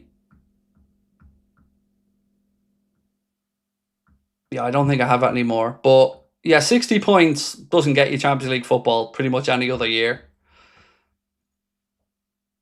It's pathetic. And even at that, Stevie, you know, the ambition, according to him, was to qualify for the Champions League. That was the minimum goal. Well, he got lucky there, and FSG got lucky, because 5th place shouldn't have got us into the Champions League. But because of the coefficient score, it did. So they got lucky in that.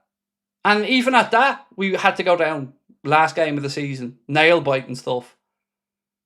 You know, again, we needed 4 points after we were beaten by United. 4 points from the last 12 points. We got 2. That's how we finished the season. And we stumbled into the Champions League. He couldn't even get the 4 points he needed to guarantee it in the last 4 games. That's fucking shocking.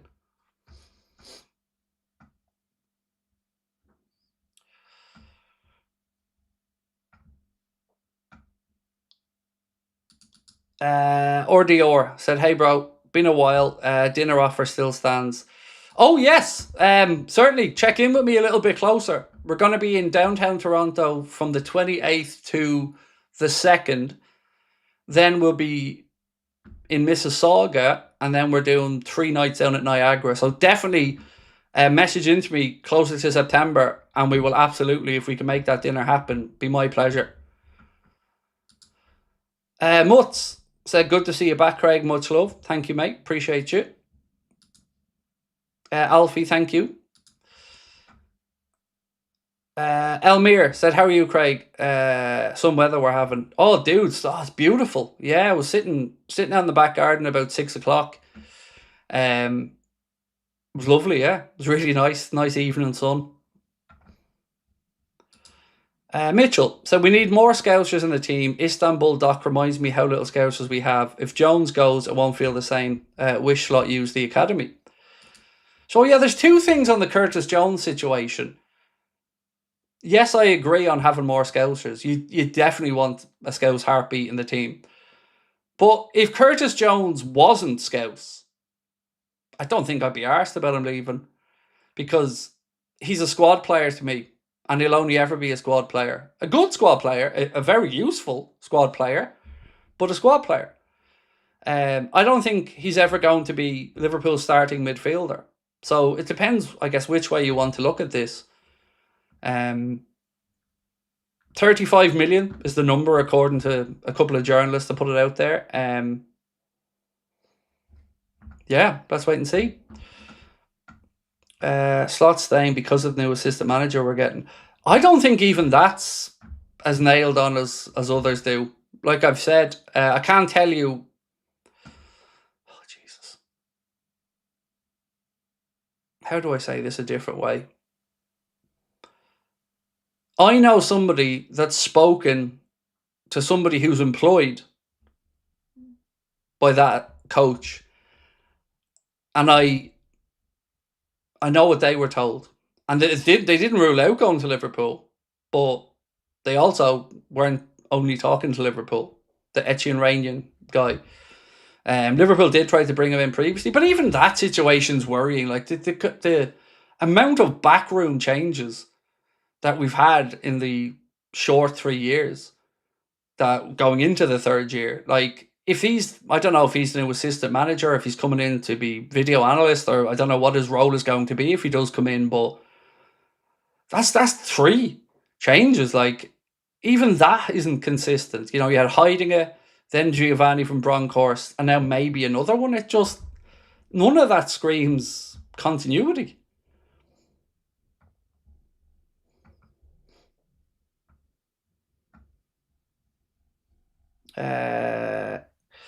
Colin said, I'm thinking now, I wonder if Nagelsmann is the top target and nothing can be said due to the World Cup. What do you think, and do you rate him? So I definitely would have to bow down to other people when it comes to their views on Nagelsmann. I'd only have a passing knowledge of Julian Nagelsmann. Certainly more than credible name to be in the mix. Yes. Let's play it out though for a second, Colin, and say he is the guy.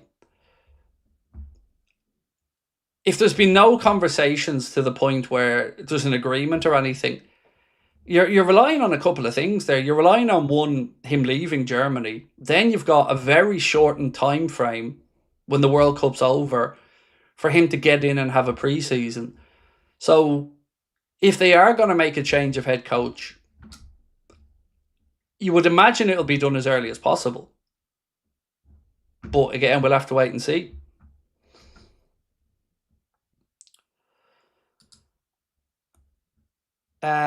Please get Connor to send you my emails. We definitely need to get men's health more understood. Certainly do. I'll tell you what I'd like to do, Riding the Storm, mate. Maybe get you into the studio once I'm in there for a proper sit down, you know, where we're across the table from each other and we can have a proper conversation. That, you know, probably makes more sense to me. But I will ask Connor to pass them on to me, mate. He has asked me whether I wanted to see all the emails, but there've been hundreds. So I don't, because I'll feel I need to reply to every one of them, and I'll never have time. So yeah, I'll ask him to look out for them though. Murpho, thank you, man. Appreciate you. Really kind of you, sir. Thank you. I'd love if Mo and Robbo had spoken into a mic yesterday after the game. Also, Arna has a chance to say sorry, but he sat there angry. It felt weird that they didn't get a chance to address the crowd. I can understand Slot not saying something if he felt like the response was going to have a negative impact on Robbo and Salah's send-off. Okay, I can understand that maybe. Same with FSG, although I think they should have been there. I think even if they thought they were going to get a frosty reception, still think they should have been there. But yeah, I can't think of any logical reason why those two gents didn't get given a chance to address the crowd.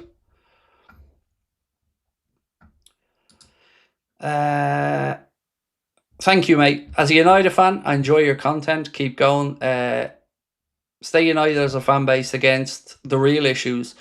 Owners want nothing more than a divided fan base. Oh, dude, I couldn't agree more with that. And I know it's the same at United, because when we are divided as fans in our own fan bases, like you said, we're doing their work for them. And I've always wanted Liverpool fans. I would love every Liverpool content creator interacting with each other.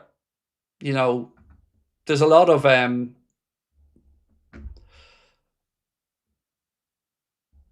arrogance sometimes involved in it, and egos, but you're right, we do need, as fans of whatever clubs, to stay together as a fan base, because I think FSG have gotten away with too much with this situation and the way it's gone. Bowen staying in the Championship. Is he? I don't know what's going on with Jarrod Bowen. I haven't got a clue. I know I'd love him at Liverpool. I've said this for ages. But I don't know what happens with it. I mean, would he stay in the Championship? I don't know. Like, if he has Champions League football waved under his nose somewhere, I think at that point of his career as well, you wouldn't begrudge him it, would you? Like, Jarrod Bowen's, I don't think, played anything outside of Europa League. If he's played that even, which he would have played, actually, from the Conference League up. And then won that, so Europa League. But I think if you give him a chance at Champions League football, I don't think West Ham would stand in his way. But I don't know what does happen there. Alisson stays if we get a new manager and gains his respect. I love Honus or Nagelsmann, but I think Slot will stay, I'm afraid. So let me just end the Alisson poll and then I'll come back. So 65% of you guys thinks he stay. 35% says he doesn't. Vinny O'Connor at Sky said Alisson is expected to remain a Liverpool player this season, which is brilliant. That's good news for me. And to get back to what you said about Slot staying, I hope not, is all I'm going to say. I hope not, because we all know how it's going to end. Brian, how are we? I'm sorry it took me so long to get round to it. There's more I have to get to as well, and I'm working through them as much as I can, as well as, of course, interacting. Sagan, I did miss your super chat, mate. It's two more to go, and I'm there for yours, buddy. I'm at Brian's, then there's Wigali, and then yours, mate, afterwards. Great to see you back.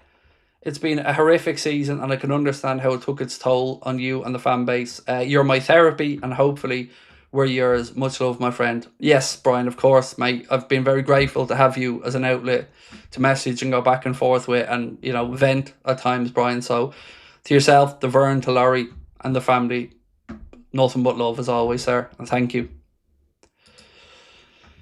I didn't miss it. Well, again, I'm working through it, bro. The way I have the super chats today is I have two boards open. One is all super chats, which I'm working through from the bottom up, and the other is the regular chat, and I'm trying to mix it up.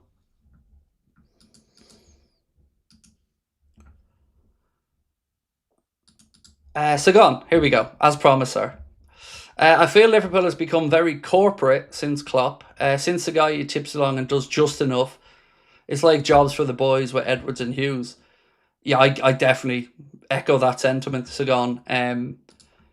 It's all very much like we don't want emotion. Like, it feels like a club that is always been an emotional club. Like I would say emotion is one of the biggest things that drew me to Liverpool.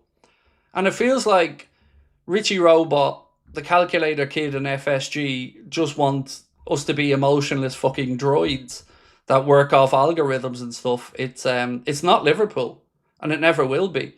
And I don't understand why you don't want a big personality in the dressing room. Like, are you that insecure that you really are worried about a power struggle if somebody's successful? Because them being successful is pretty much what you should want.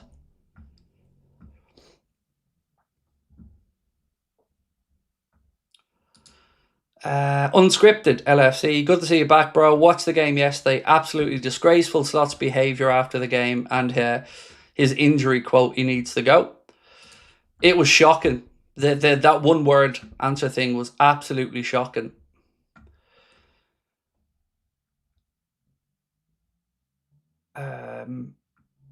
Portadown Blue. Glad to see you back, mate. For what it's worth, I think you'll be proven right on the manager. What's more, I think you've been right all along. Well, I don't know I'm wrong yet, but I felt like there's definitely doubt about the situation. And if there's doubt, I have to put my hands up. So I put my hands up. But I don't know by the end of the summer if I'm going to be wrong either. But I'm saying I'm wrong for now. And if it happens, we all win. I don't need to. I just want that relief at this point. That's all. I just want relief. And I want to be excited again about looking forward for Liverpool. I want to feel like we can do something. So, yeah, so here's the 60 points. Yes, I knew Dave Hendrick put out a great post on this. So, shout out to Dave Hendrick, Minnesota sports fan. If you want to give him a follow on X, it's at HendrickD82. And Dave writes, here's where 60 points and a plus 10 goal difference gets you over the last 15 seasons. So, in 10-11, it gets you 6th place. 11-12, 7th. 12-13, 8th. 13-14, 8th. 14-15, 8th on goal difference. 15-16, 9th. 16-17, 8th. 17-18, 7th. 18-19, 7th. 19-20, 6th. 20-21, 9th. 21-22, 6th. 22-23, 8th. 23-24, 8th. 24-25, 9th. And this man blags a Champions League spot with 60 and thinks that's acceptable. No, it isn't. You got... FSG should be on their knees praising, I don't know if they're religious people, but praising something, some higher being for the luckiness of getting Champions League football. Because as I said, you needed 4 points from the last 12 and we got 2 and we had to rely on favours. And we fucked Bournemouth as well, by the way. Because if we had have finished above Villa, Bournemouth would have got Champions League football. And how cool would that have been for their club? So we couldn't even help them out and get that right.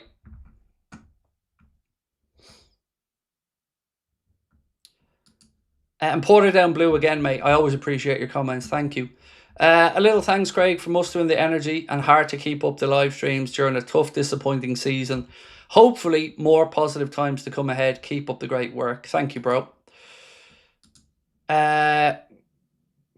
Me and my cousin spam every press conference and every Liverpool post. Iron it out. We're not being heard. What else can we do? So I was looking at the club's feed of the farewells yesterday and the press conference and a few other things. And it's just absolutely chocker-block with slot out. Like, here's the fact of the matter. You see all the posts, all the comments, all the same. You see nearly 7 million people clicking on a petition to get rid of him. You know, they can't be that tone deaf. They just can't be. There has to be something else at play here. There has to be another decision, crossroads, dilemma, something. Something is just not right at the club at the minute. And I've heard the rumours about Hughes and Edwards falling out. I haven't got a clue. But I know Edwards wasn't there yesterday, and that's not a good look for me. And you're right, Kasper Schmeichel, I feel like banging my head against the wall at this point, because I feel like fans are doing as much as they can without taking it to levels of toxicity that just damage the club, and fans don't want to do that. So it is a real fustercluck, because we're all looking around going, what are we doing? Like, what can we do? Why are we not being heard? And to not even be acknowledged, it all feels weird. Like, it does. It feels so infuriating that sentiment is being ignored. No, I'm not saying fans should dictate everything at a football club. But when you are a club that's whole folklore history, tradition is based off that connection, that energy being harnessed from that bond.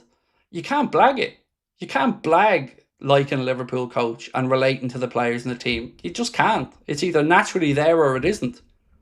And it's not there with him. Shane, how are you, bro? Said, gap from the fans and board has never been bigger.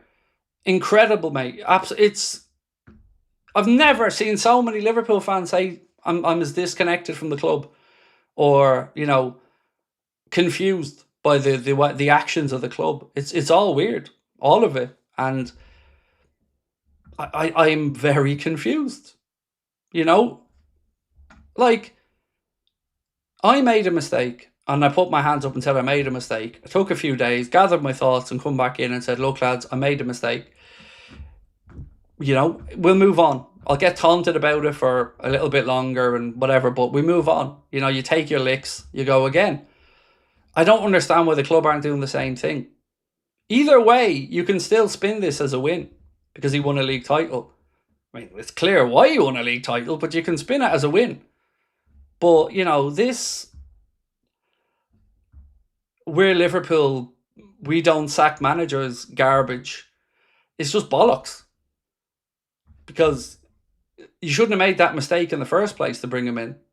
Whoever did that analysing and came to the conclusion that he's the guy, a 10-minute conversation, I could have told you he wasn't.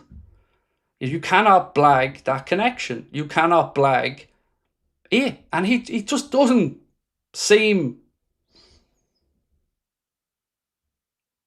I don't want to say he doesn't seem arsed, because that's unfair. I don't think he's bought into it as much as I would like to see a Liverpool coach buy into managing this club or coaching this club. Gaz, how are you, Gaz? And sorry, I'm only getting around to the comment now, Gaz.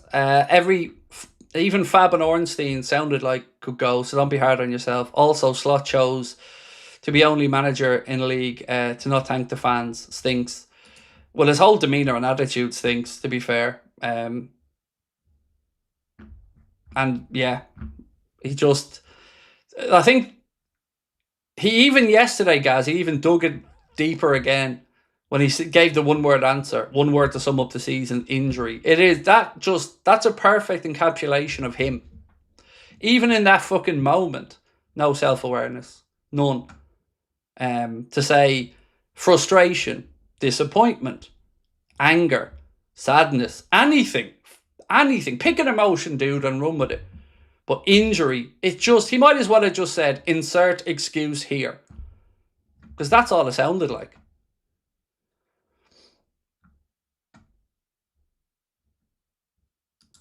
Cam, how are you, dude? So great to see you back, Craig. Hope you got to spend time with the family. I'm feeling a bit better. Your health always comes first. I kind of isolated myself a lot, Cam, to be honest, because when I get into these spaces, I just need to work through it. So it's kind of head down, plenty of self-reflection, and then try to figure out a path forward. Yeah. So all family are always supportive, but it's just one of these things, mate, where I am who I am. And again, can I read you out that thing again that L Scouser 8 wrote? Because I couldn't summarize it as well as this. So this was a comment on the video, on one of the videos. And again, I'm just reading this out because they've put it better than I could. So they said, I don't want to speak out of turn, and I apologise if I'm wrong, but I believe Craig has some form of autism. I have a close family member, fully diagnosed. Autistic thinking traits can amplify guilt and responsibility. They can respond to situations they've created in far more intense personal ways. They have an absolute need to be truthful, reliable, and consistent. So the I made a mistake, but that's normal in football media isn't even on his radar. He's reacting in a way that makes sense for his wiring. He's holding himself to a standard nobody else is. The same traits that help make this channel #1 are the ones making him feel he must fall on his own sword. That is exactly how I felt. Exactly that. It's not about ego, drama. It's about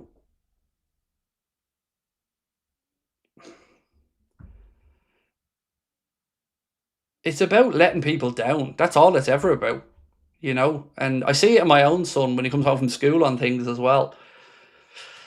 It's hard to explain, but, you know, I am wired a bit differently. Some of that's good, some of it's bad, but it is me, and it is what makes me me. And I don't ever use it as an excuse, because it isn't an excuse. I use it as a way to try to explain what is logic to me. Brian said it would be remiss of us not to give a shout out to Connor and Chris, who've done a fantastic job. Yes, of course. Absolutely grateful to both of them. I couldn't even come on to do the podcast with them because my head wasn't ready at that point. It was kind of it was only a decision earlier on this evening to come on tonight. I was going to do it tomorrow actually, but I just thought, you know what, Craig, just do it, man. Just bite the bullet, get on there, and you know, take what any deserved criticism you get, and just try and explain the situation and go from there.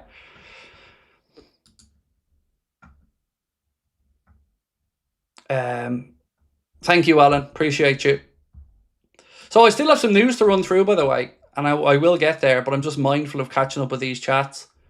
And I'm going to be putting out a video as well afterwards. We're going through all the stories, so don't worry. I know tonight there hasn't been much Liverpool stuff.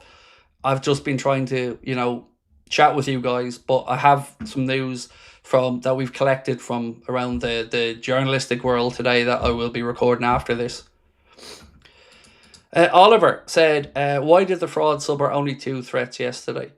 So I was really annoyed that he took Salah off as early as he did. I was fully expecting Salah to come off 88 minutes, you know, something like that. It was weird.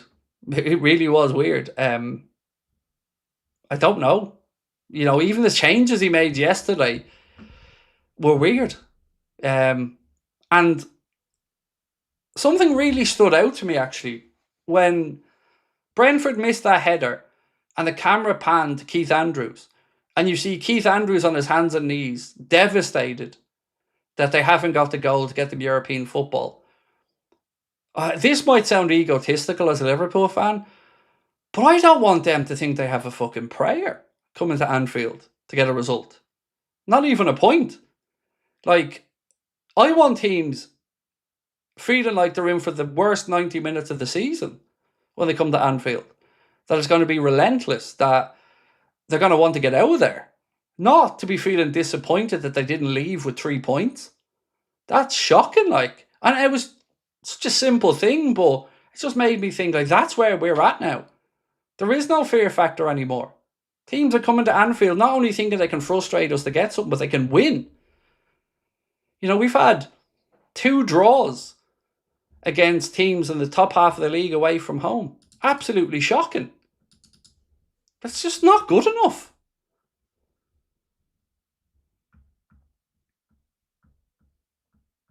Sorry, I'm just going to run through a few. I want to talk about 2 things, 2 players that Liverpool have been linked with. So this one from Florian Plettenberg and a few others. So Liverpool have entered the race very concretely for 16-year-old wonder kid Kenneth Eichhorn. Concrete talks have already taken place, as sources from England confirm. He's planning to leave Hertha Berlin in the summer. Release clause worth around 10 to 12 million euro. And he said more details tonight on a transfer update show on Sky Sports Germany. There was also a link to us with Maxence Lacroix from Crystal Palace, which I'll cover in more detail later on. This from Peter O'Rourke around Arne Slot. So Peter O'Rourke writes this, and you can find the post on Anfield Edition's account. Said, Arne Slot is at serious risk of having lost the Liverpool dressing room, with many sharing Salah's criticisms. Although the board has been keen to stick by the manager, if the players' support is called into question, they could be forced into a decision. Football Insider said Joe Gomez is expected to leave Liverpool this summer. We've got Paul Joyce, who said Leipzig value Diamonde at 100 million euro. It stands to reason that Richard Hughes will try to chip away at that fee, and the use of Harvey Elliott as part of a swap deal has been muted. Also from Paul Joyce, Liverpool have Diamonde high in their list for potential acquisitions. Anthony Gordon and Bradley Barcola are also among many talents that have been looked at.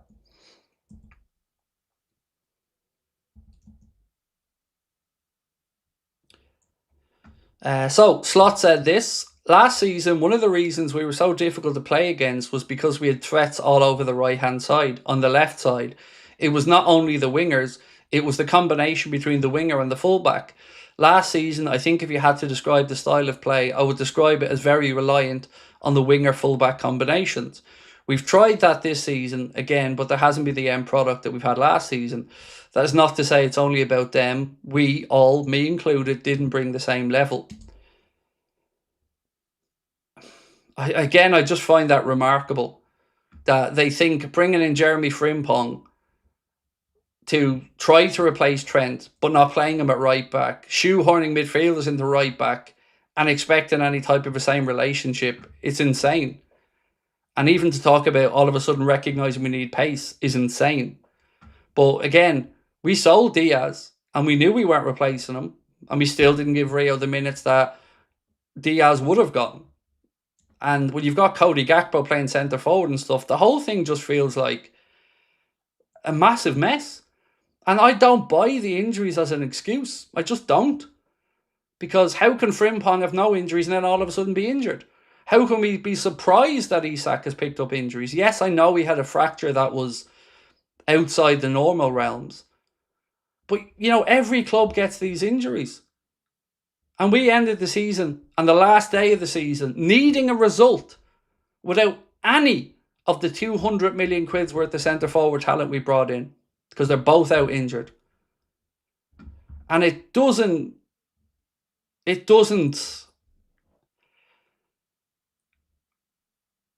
bode well that Isak can't even finish the season with minutes on the pitch. Like, why the fuck was he on the bench yesterday? Because obviously he wasn't fit. So why did you put him on the bench? It's just so many stupid things like that I just don't understand. And also, as I said, Sky Sports did a piece earlier on where they were showing the point swing from last season. So Manchester United gained 29 points from the position they were in last season. Then Arsenal had an extra 11, Man City an extra 7, Spurs an extra 3. Liverpool were bottom with minus 24 points on last season. Minus 24 points from where we were. It's absolutely diabolical. Romano said as well, Diamonde is at the top of the shortlist for Liverpool and PSG. The players considering his options, talking to agents and talking to the clubs to understand what the best option is. Talks will continue, nothing imminent yet. So here's a post, and I don't know this gent at all, but I seen this post in Discord and I just thought, oh yeah, that's spot on. It's a really good point. So the account's name is at Layla_AAYush, so AAYUSH, and it's a really fair point, this. So they said De Zerbi came into an injury-hit Spurs side and picked up more points in 7 games than Slot's Liverpool. Despite his own mitigating circumstances, the difference is accountability.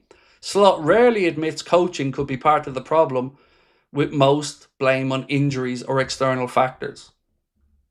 Again, that's De Zerbi coming in cold to a dressing room that he had no part in building, and he's able to get more points than us at the top end of the table.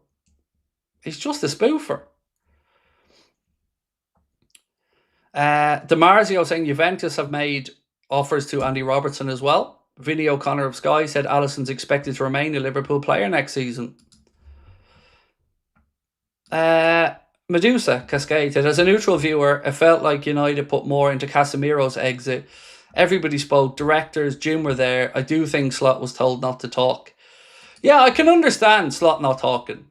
I can't understand Salah and Robbo not being given the opportunity to talk. I didn't see United's goodbye to Casemiro, to be fair, so I can't really make the comparison, but it all just felt a bit off and not fitting of their status. Danny, how are you, bro? Craig, you're a gem. Thank you for sharing the info. You're so genuine. Lift our spirits. Vent for us. Kept us sane and always treat us with respect. Thank you, Danny.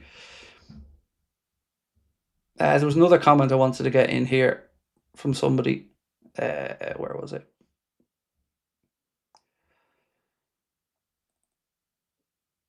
Yeah, I can't find it. Sorry.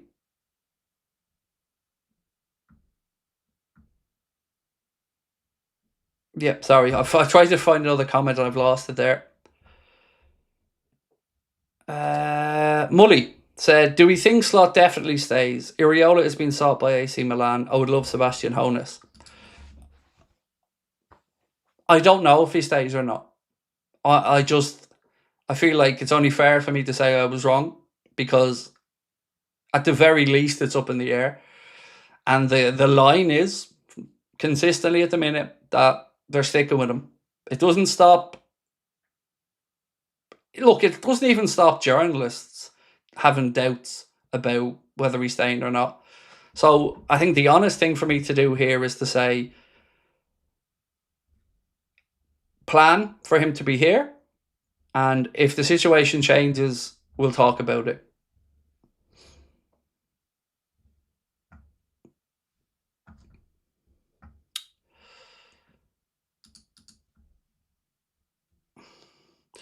There was a comment deleted that I want to read out because it's kind of fair. It said, "My God, back the manager, you were blowing smoke up his arse last season." Look, it's a fair point. I was. For me, the manager won the league. It's hard not to. Let's be fair. But I think to build out more on what I've just said to you, I also did say at the end of last season there were warning signs and things I was concerned about. So if you take that into the window, the money we did, I refuse to back the manager, mate, because he doesn't deserve to be backed. It's that simple. So if you want to back him or have a pop at me for not backing him, that's fine, no probs. But I'm not going to back him now. I'll back the team. I'll, want good results. But I don't believe in him. I don't like him. I don't think he's a good fit. And that's not going to change for me. And I dare say me and millions of other people. So no, I won't be backing him because I don't think he deserves the backing. Safas for Justice said, "Awesome to see you back. I understand Champions League is important, but worry about the embarrassment on the Champions League stage. If that disillusioned manager is still in charge, stay strong, stay on, ignore the haters. We have your back. Thank you." Yeah, look, for me, as soon as we get PSG in the Champions League knockout, that's the end of that. If he's there, Honestly, I mean that. Like, when we got drawn to play them this year in the knockout stage, it's just like, oh, that's that then. And we made a far better fight of it last season, even though I think they still deserve to win over the two legs. But we made much better competition out of that couple of legs. This season was an embarrassment. To hear a manager bitch about low blocks and playing against them and how teams play against us, and then see him do that and claim to have footballing philosophies. Spoofer. Absolute spoofer. And do you know what? The real, defining reason I'm refusing to back him is I don't like him. I think he's arrogant. And a Liverpool manager can't be arrogant. You can't be. So, nah, I'm not backing him. I'm just not. DVD Hard Target said, "Craig, so happy to see you tonight. I'm a Scouser and we all love you, mate." Thank you, man. I love your city so much and the people. That connection that I have to Liverpool as a club and as a city runs way deeper than football. It started as football, but as I've become an adult and I've done my own, history research, gotten to know people from the city, learned about the struggles of the people of the city, what always shone through to me about Scousers was, one, fuck the establishment. And I'm not lying, man. I love a bit of that. I'm an anti-establishment person myself. And also the pride, the damn pride. I'm from Liverpool and your chest is sticking out because you're proud of being from that city. I feel like that about being Irish. So, and I always assume Scousers hate me because, I don't know, I just do, because I'm not very opinionated in I'm not very arrogant in that way. I always think people hate me and work from that way in, but man, I love the city, and every time I'm over there, it just reminds me why. Just great people. Ryan, thank you, my man. Said, bloody awesome to see you back, Craig. We love you. Ignore the haters. We know you'll always be, and continue to tell the truth. Best Liverpool channel on here. Thank you. Really do appreciate that. Benny said, we love you, Craig. Connor as well. Anfield Agenda is special. Would you be open to Conte possibly managing Liverpool? God, no. No. Like, oh, God, no. Unless they said Conte's coming in for a year, because Antonio Conte falls out with everybody at some point. Look through his managerial career.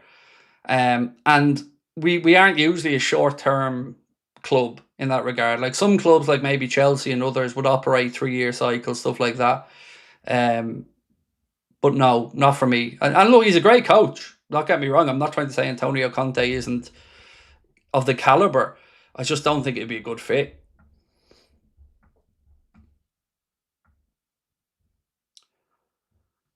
Jay Braskell, thank you for coming back, Craig. Nothing against Connor. I love his morning videos. Just didn't want to see that get to you. Thank you, man. I appreciate you. And it's lovely to be back. I feel relieved that I have gotten the first difficult stream out of the way. Welcome back. I have bipolar disorder and totally get your highs and lows. Mental illness is a curse, but it's also a huge part of what and who we are. So, yeah, for me, I wouldn't describe it as a mental illness, because it's just, it's part of me. Like bipolar, I guess, again, not claiming to know much about it because I'm not bipolar myself, but, it can be managed with medication to some extent, I believe. I spent, as an adult, 15 years trying to find the cause of my anxiety until I realized that, when I was diagnosed with Asperger's, it's just part of who I am. There is no root cause of it. There's no eureka moment that's going to make it go away. It's just part of me. And when I kind of understood that I'm wired a bit differently, it just made me kind of lean into it and think, okay, this is who I am. And at least I know there's no root cause for this. The Honest Tiger said, as a United fan, I'd like to thank you for the fun banter. We have to look forward to next season and more. One question, who was better, Pep or Fergie? Fergie, because nothing of his is tainted. Simple as that. Like, I have such a huge amount of respect for Manchester United as a club and what Alex Ferguson achieved, and none of it was tainted. So for me, not even a debate, mate. When you talk about Guardiola, you can't deny he's a football genius. It would be silly to say anything else. But he's been protected and he's been sheltered from a lot of the criticisms that I feel should be spoken about more in the media. Every one of those league titles, European Cup, all that shit is tainted until proven otherwise, in my opinion. So for me, it's Sir Alex Ferguson, hands down. Swish said, Craig, the handball rules are confusing on purpose, so they change the outcome of games, etc. League and others are in on cheating, same as NBA, etc. Betting industry involved too. P.S. You rock, amigo. Much love. Thank you. Football definitely doesn't make it easy for itself by leaving itself so much conjecture. Like, we were told that VAR was going to be the end of all this crap. We weren't going to be debating with our mates down the pubs. It was the silver bullet. It's been nothing but. It's led to more anger, because now you don't just feel shafted. You feel shafted, and then you feel shafted again, because you feel like somebody's looked at this and still not seeing what we see, and then we're being led to believe that it's something else. It's mental. Like, consistency of decision making shouldn't be that hard. And to watch sometimes Dermot Gallagher tie himself in knots trying to find a way out for the referees to justify some of these decisions have been horrendous. Thoughts on Arna isolating himself in the dugout? I don't really know what to think about it. it looked weird, it felt weird, but I don't know what was going on inside his head. So, I can't talk about his motives behind it, but it definitely looked weird. Thank you, Dave. And you're right, he doesn't have the nips. He doesn't have the nips. Thank you, man. Appreciate you, Levi Boyd. Thank you so much. 22 months with us as well.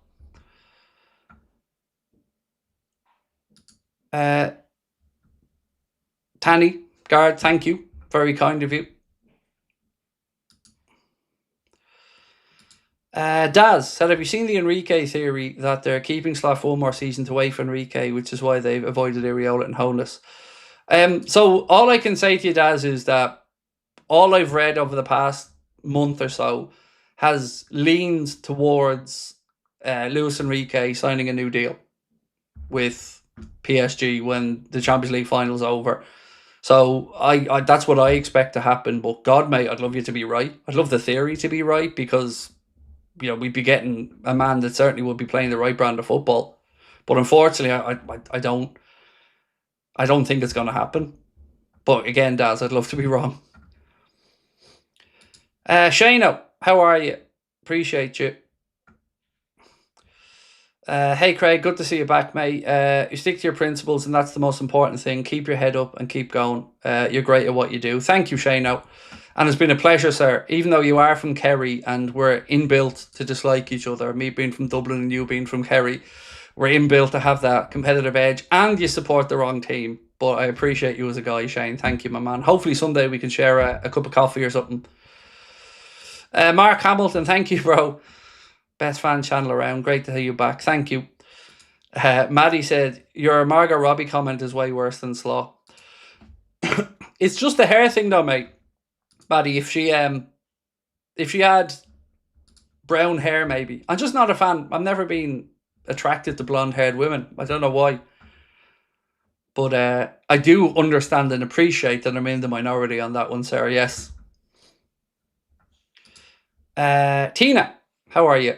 Said, Craig, you didn't want to get it wrong. You heard the info from a tier 1 journalist, and you only want what's best for the club. Only Edwards knows what will happen. We love you. You're an integral to Liverpool. Thank you. Thank you. Thank you. Thank you. Really, Tina, thank you. It wasn't just one source either, Tina. It wasn't just the journalist. It was more than that, but let's wait and see how it all pans out. But I appreciate your understanding. Matthew, thank you, sir. Been a pleasure to be part of your life for that long, my man. Thank you. I appreciate you watching since 5th grade, bro, and being a member. Without the support of you guys, the channel wouldn't be where it is. So thank you. Do a slot in or out poll. I'll do it tomorrow if that's okay. Hopefully FSG will see it. Fans have no faith in Slot. Glad that shit show season is done. You're a legend, and fill me with hope that he was gone. You'll never walk alone. Stay with us. Thank you. Thank you, Lee. Appreciate you, my man. Tracy, how are you? Tracy Challenger. Craig, when I saw you on stream, I was so happy. We missed you. You're an icon. Do you think we're getting Diamonde, and do you think Mo and Andy will go? So yes to the Mo and Andy thing. I think Mo said himself categorically that he won't be coming back. Robbo, it looks like Spurs are still in the mix, maybe leading the race for a signature. Juventus' name has been in the mix. And what was the other part of it?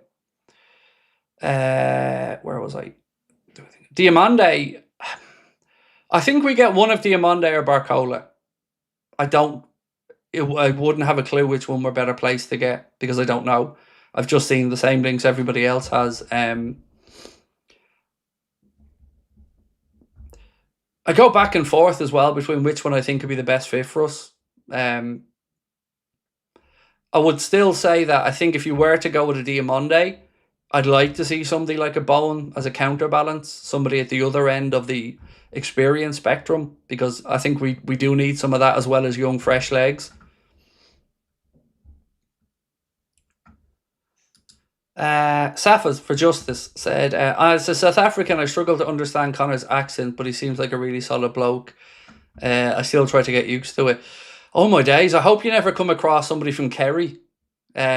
because even us Irish sometimes struggle to understand strong Kerry accent. And I don't know what the fuck my accent is, by the way, because it's not really Dublin. It's not really anything. It's kind of a hybrid or something. But yeah, I'm from Dublin, so I'd have a fairly straightforward accent. I don't even think Connor has a strong accent, to be fair. But yeah, you Google Kerry accent if you get a chance, and or Kerry farmer or something like that, and you'll see what I mean about the accent. And also Safas for Justice said, I got a proposal for PSG. Enrique leaves after the Champions League final. PSG get Guardiola. We get Enrique. It's a win-win. What do you think? I wouldn't say no. I'd love him to come in. I really would. I'd be interested to see what does happen with Guardiola as well and where he ends up. Itachi said, so winning 20 games and losing 18 gets you Champions League football. Almost a 50-50. Wow. It's crazy, isn't it? It's crazy. You know, we're so fortunate to have gotten Champions League football. Like, I'm grateful we got it, but we're really fortunate.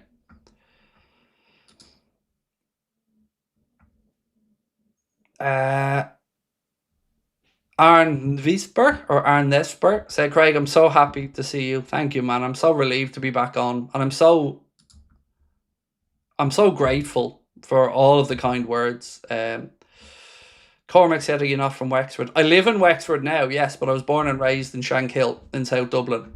But I've lived in Wexford since I was, maybe 21, 22, something around that. Maybe 22. No, that's a lie. I got married. I was living in Laois. So about 24, actually. About 24 to now. So about nearly 20 years in Wexford. The Replicator, how are you, my friend? Said, as a fellow streamer, well, firstly, mate, doff of the cap to you, sir. I don't think a lot of people understand how hard it actually is. And Craig, you're legitimately incredible as it is. Stay strong. Thank you, man. Well, it is tough. It's a lifestyle as well as a job, but it's also an incredible pleasure and honor to be able to do it. But I appreciate a fellow streamer coming in as well, and your insight, mate. Appreciate it. Aaron said, I think they want to keep Slot because no matter what he does, he'll never have the love of the fans. They know everybody would pick somebody like Klopp over them. They're pathetic and weak. So, Aaron, that's kind of how I feel about it with regards to Richie Robot and the Calculator Kid. I feel like, the very thing that they seem to be fighting against, which is a strong personality to come in, should be the thing they want. They should want that connection with the fans. They should want Liverpool's manager to be idolised and godlike to us. I don't know why they fight against somebody of that personality type. Will, evening Craig, love the reception Hendo received yesterday. That's why we have the best fans. Arne Slot sitting alone, to me, shows how much disconnection there is within the club. Yeah, it was strange as well to see Jordan Henderson get so much grief from the Brentford fans. I mean, I understand where they're coming from. Disappointing day for them not getting into Europe in what has been a really good season for them. And Keith Andrews has done an incredible job. But I would have hoped they would have a little bit more grace for Henderson because he left under... He probably needed the time away for this sentiment to settle a bit more and to get the reception he got, which is leadership of the club deserved. We talked about how Henderson left and, we all have our own view on that. But when he was here, an impeccable leader. Impeccable, like absolutely everything you would want in a captain. So yeah, it was nice for him to get that moment, but it's disappointing to see Brentford fans maybe felt like they were playing second fiddle.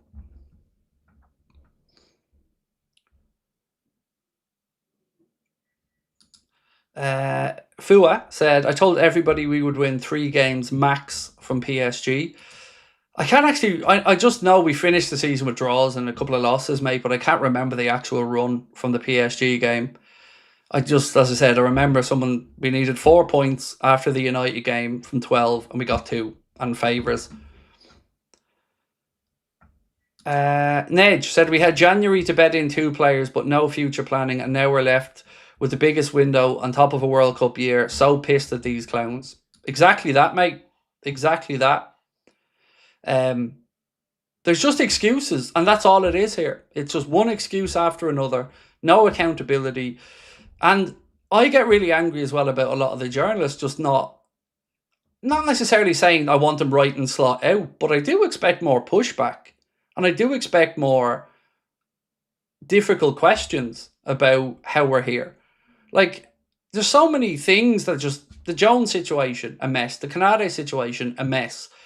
The Allison situation looks like it's trending in the right direction, but still a mess. Salah gone a year early. All these things just are fucking annoying more than that. Like, they're just annoying to see constantly. And we know we've another big goodbye coming next year with Virgil, and it's just, the succession planning seems so flawed. Who do you think would be the best winger in midfield signings? Elise would be the dream as a winger, but not realistic. But it would be the best, or Kvaratskhelia. And midfield, yeah, it's a good question on the midfield. If I could pick anybody to drop into the mid, probably Elliot Anderson. I know Wharton is far more likely, and I know I'm saying Anderson, and he's most likely to go to one of the Manchester clubs, but I still think he'd be the best fit for what we need there. I think Wharton is probably likely, and maybe Sangar, but the likes of Sangar, Kamara, I'll have to, bow down to other people's knowledge on them because I don't know much about them. Oh, on this, EF Doha. Oh, mate, you're spot on. Gentleman said, I can hear Slots World Cup fatigue excuses already. Yep. That, and we had to bed in new players and injury and all the other shit that we know is just, nothing's going to change. Nothing's going to change. The same crappy excuses are still going to be there. The Pork Chop Express. That sounds like a place I should know, obviously. Look. By the way, I'm down now. What am I down? 8 kilos so far on week 5. So happy with that progress so far. Can I get your thoughts on the upcoming World Cup? Ever since they expanded the number of teams and started talking about water breaks, I felt complete apathy towards all of it. Love you, bro. So this World Cup's a piss take. It's a money grab, and fans have been robbed. And the water breaks thing is bullshit. It's absolute nonsense. If you need water breaks, by all means, but they have plans in place for that at every tournament anyway. If temperature gets, I think, 30 degrees, something like that, you have a water break. Fair enough. But to say you're doing it in every single game, even the ones in indoor stadiums, or whether the weather's, that's a cash grab because you want to shoehorn in ads. And the halftime show is bullshit. Nobody gives a fuck. That's not what football's about. And then we get into the pricing and all of it. So look, for me, I'm Irish, so if we get to a World Cup, I'm always grateful to see, my fellow countrymen and women get to go over there and enjoy it and follow the team. But yeah, this is a World Cup that I think it's a good snapshot of where we are as a society in the world now. It's that money and greed is just everywhere. And unashamed everywhere, just in your face. It's just greasy. It's wrong. It's just so. And look, there are people qualified for this World Cup from countries that, let's be honest, like our minimum wages and stuff would dwarf what some other countries are, and they have to try and find a way to go and support their country, maybe at their first World Cup with some states putting up train tickets by 500%. Like it's sick. So yeah, that's my thoughts on the World Cup, is that once again fans are being fleeced. And for FIFA being a non-profit or not-for-profit, it's just greed, slimy, greasy, horrible greed. And when you see them going on the FIFA's World Cup reselling sites, and that they're getting 15% off either side of that on the resale, no matter what the cost is. And because America don't outlaw, because American you can resell tickets, legally. So FIFA think, oh, cash grab. And they think, right, so let's look at that ticket. Let's say a World Cup final ticket got sold on FIFA's ticketing platform for 100 grand. Now they're going for a lot more, but let's say it went for 100 grand. FIFA get 15 grand off the buyer and 15 grand off the seller. That's scumbag shit. That's horrible.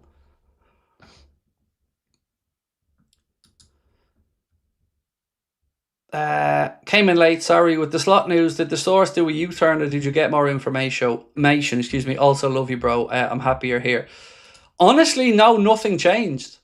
Like, I didn't get an aha moment, the information's wrong.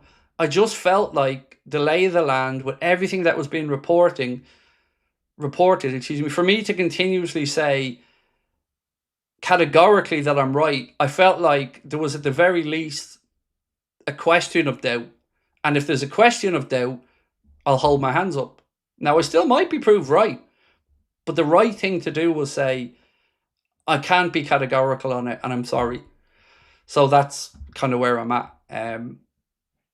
I wouldn't at all be surprised to hear him sacked. I wouldn't, not at all.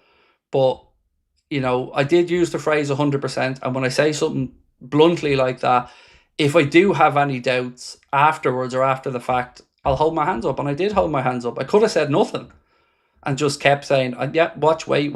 But, you know, if I had some doubts, I had to communicate those doubts because it would be unfair of me not to. And I do have doubts. I've got doubts both ways. I've got doubts if he's here or doubts if he isn't here. But I have no doubt about the caliber of where the information came from.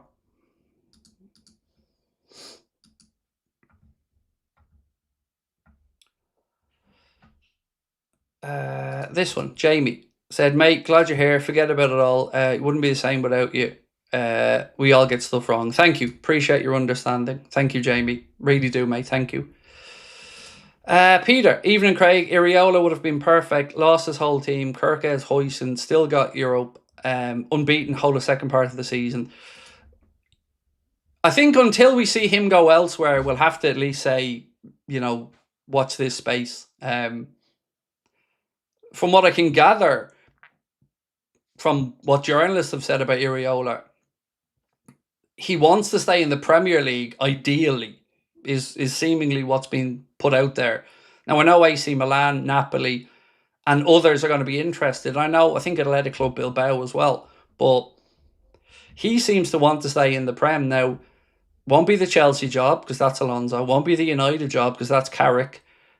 Might not be the Liverpool job, because at this particular moment, the line is that they're staying with Arne.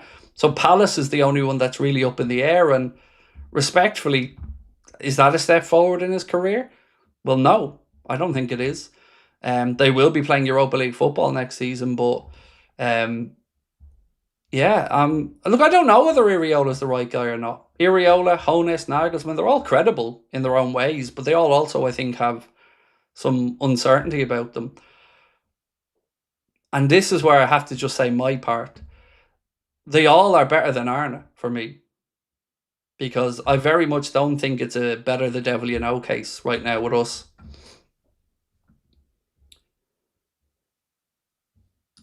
Tyra, always a pleasure, my man. Love that you're back. Thank you, bro. If Slot is staying, it's going to be like Rodgers. Yep, it is. And we will all be proved right eventually about him not being good enough as a coach at Liverpool. But the angering part, Galileo, is they should know that at this point. Because if they are the data people that they profess to be, there's no data that's shown any of this shit is going to be turned around. None. They're on a wing and a prayer at this point. And that's not good enough. That is not good enough at our football club. I'm sorry. It's just absolutely not. You have a strong South Dublin accent. I'm from Ballybrack. Nice. My missus from Ballybrack. She's from Glencar Court, Charles. So maybe I do. I don't have a D4 accent now, but I'll take South Dublin. That'll do. What part, if you don't mind me asking, Ballybrack are you from? Because my aunt and uncle live in Cromlech Fields. My wife's from Glencar Court. So yeah, interested just to know what part you're from. Joe Fish said, can't offer your papers, Craig. You don't work for Anfield Agenda. You are Anfield Agenda. Thank you. Yes, that's... Do you know, I said this to Keane earlier on, actually, and Keane can back this up. I I said to him, one of the strangest things for me over the past few days have been seeing people use my name. Because when I'm out and about, more often than not, people call me Anfield Agenda. They don't really come up to me and go, "Hi, Craig." They say, "You're Anfield Agenda." So to see so many people use my name in comments over the last few days it's been weird. In a good way, but just weird.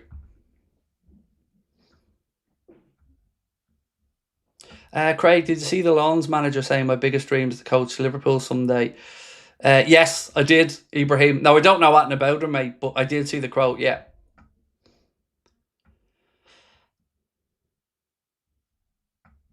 Right, couple more comments, then I'm going to record the video. That'll be out at about 11:15, so I'll fly through these, and then I'll go through all the transfer stories and stuff in the video that'll be out just after 11, and I'll be back here tomorrow again.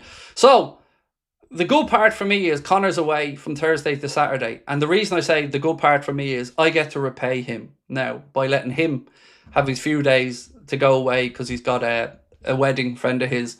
So I'm going to be able to hold the fort for 3 days from Thursday to Saturday, which I'm, again, more than happy to do because Connor's been so great over the last few days. So, yeah, fly through these. Then I'll see you guys for the video and then I'll be back tomorrow. I'm sure...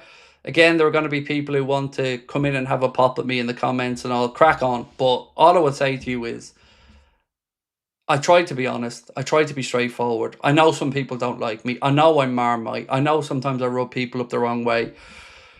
But I care and I love my community. And if you know anything about me, please just know that. Jeff, thank you, bro. Much love to you and Oz, mate. Big Chili, how are you, my man?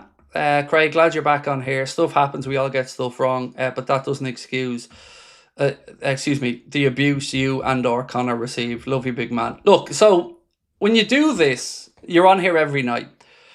There's two battles that you have. One is with yourself, because live content is not easy to do. I find it easier than recorded stuff, so for me, cool. It is what it is, but you know that there's people waiting. You know there's people that are that sad that they sit there every night hoping, waiting for you to say something differently than you said yesterday, to shit the bed on something, and then like an avalanche. And it's weird. It's weird because I really wish these people could come into our community with an open heart and actually try to get along with people, because we have some fun in here and it's full of great people. But it's very surreal knowing that you don't know who's watching and who's waiting. It's an eerie place to be at times, but it's a pleasure of a lifetime and a privilege to do this. Paddy Wacker said, Craig, you have apologised. In my opinion, no need for it. But please, once the stream is over, will you promise not to apologise again? Love to you and your family. I can't promise to not apologise again. If somebody feels like I owe them an apology, and it's sincere, I'll apologise. Because you put a lot of faith in me and I want to see that well served. But again, like I said, I want you to know I love you, all of you. Don't use the words lightly. I mean, I love you. I love what you have given us. I love your support. I love you caring for each other. I love that you allow us to talk about mental health. I love that you allow tangents, food talk, all of it. I love each and every one of you for the support you've given me and Connor and each other. So for that, you all have my heart and always will. So thank you. And on this one as well, thank you, mate. Appreciate you for the super sticker. Thank you. Right. I will see you guys. I'll have a video out in about 20 minutes, but I'll see you tomorrow after that. Thank you for coming in tonight. Again, apologies for anybody who felt misled. Hold my hands up on that one, and I'll see you guys tomorrow. Take care.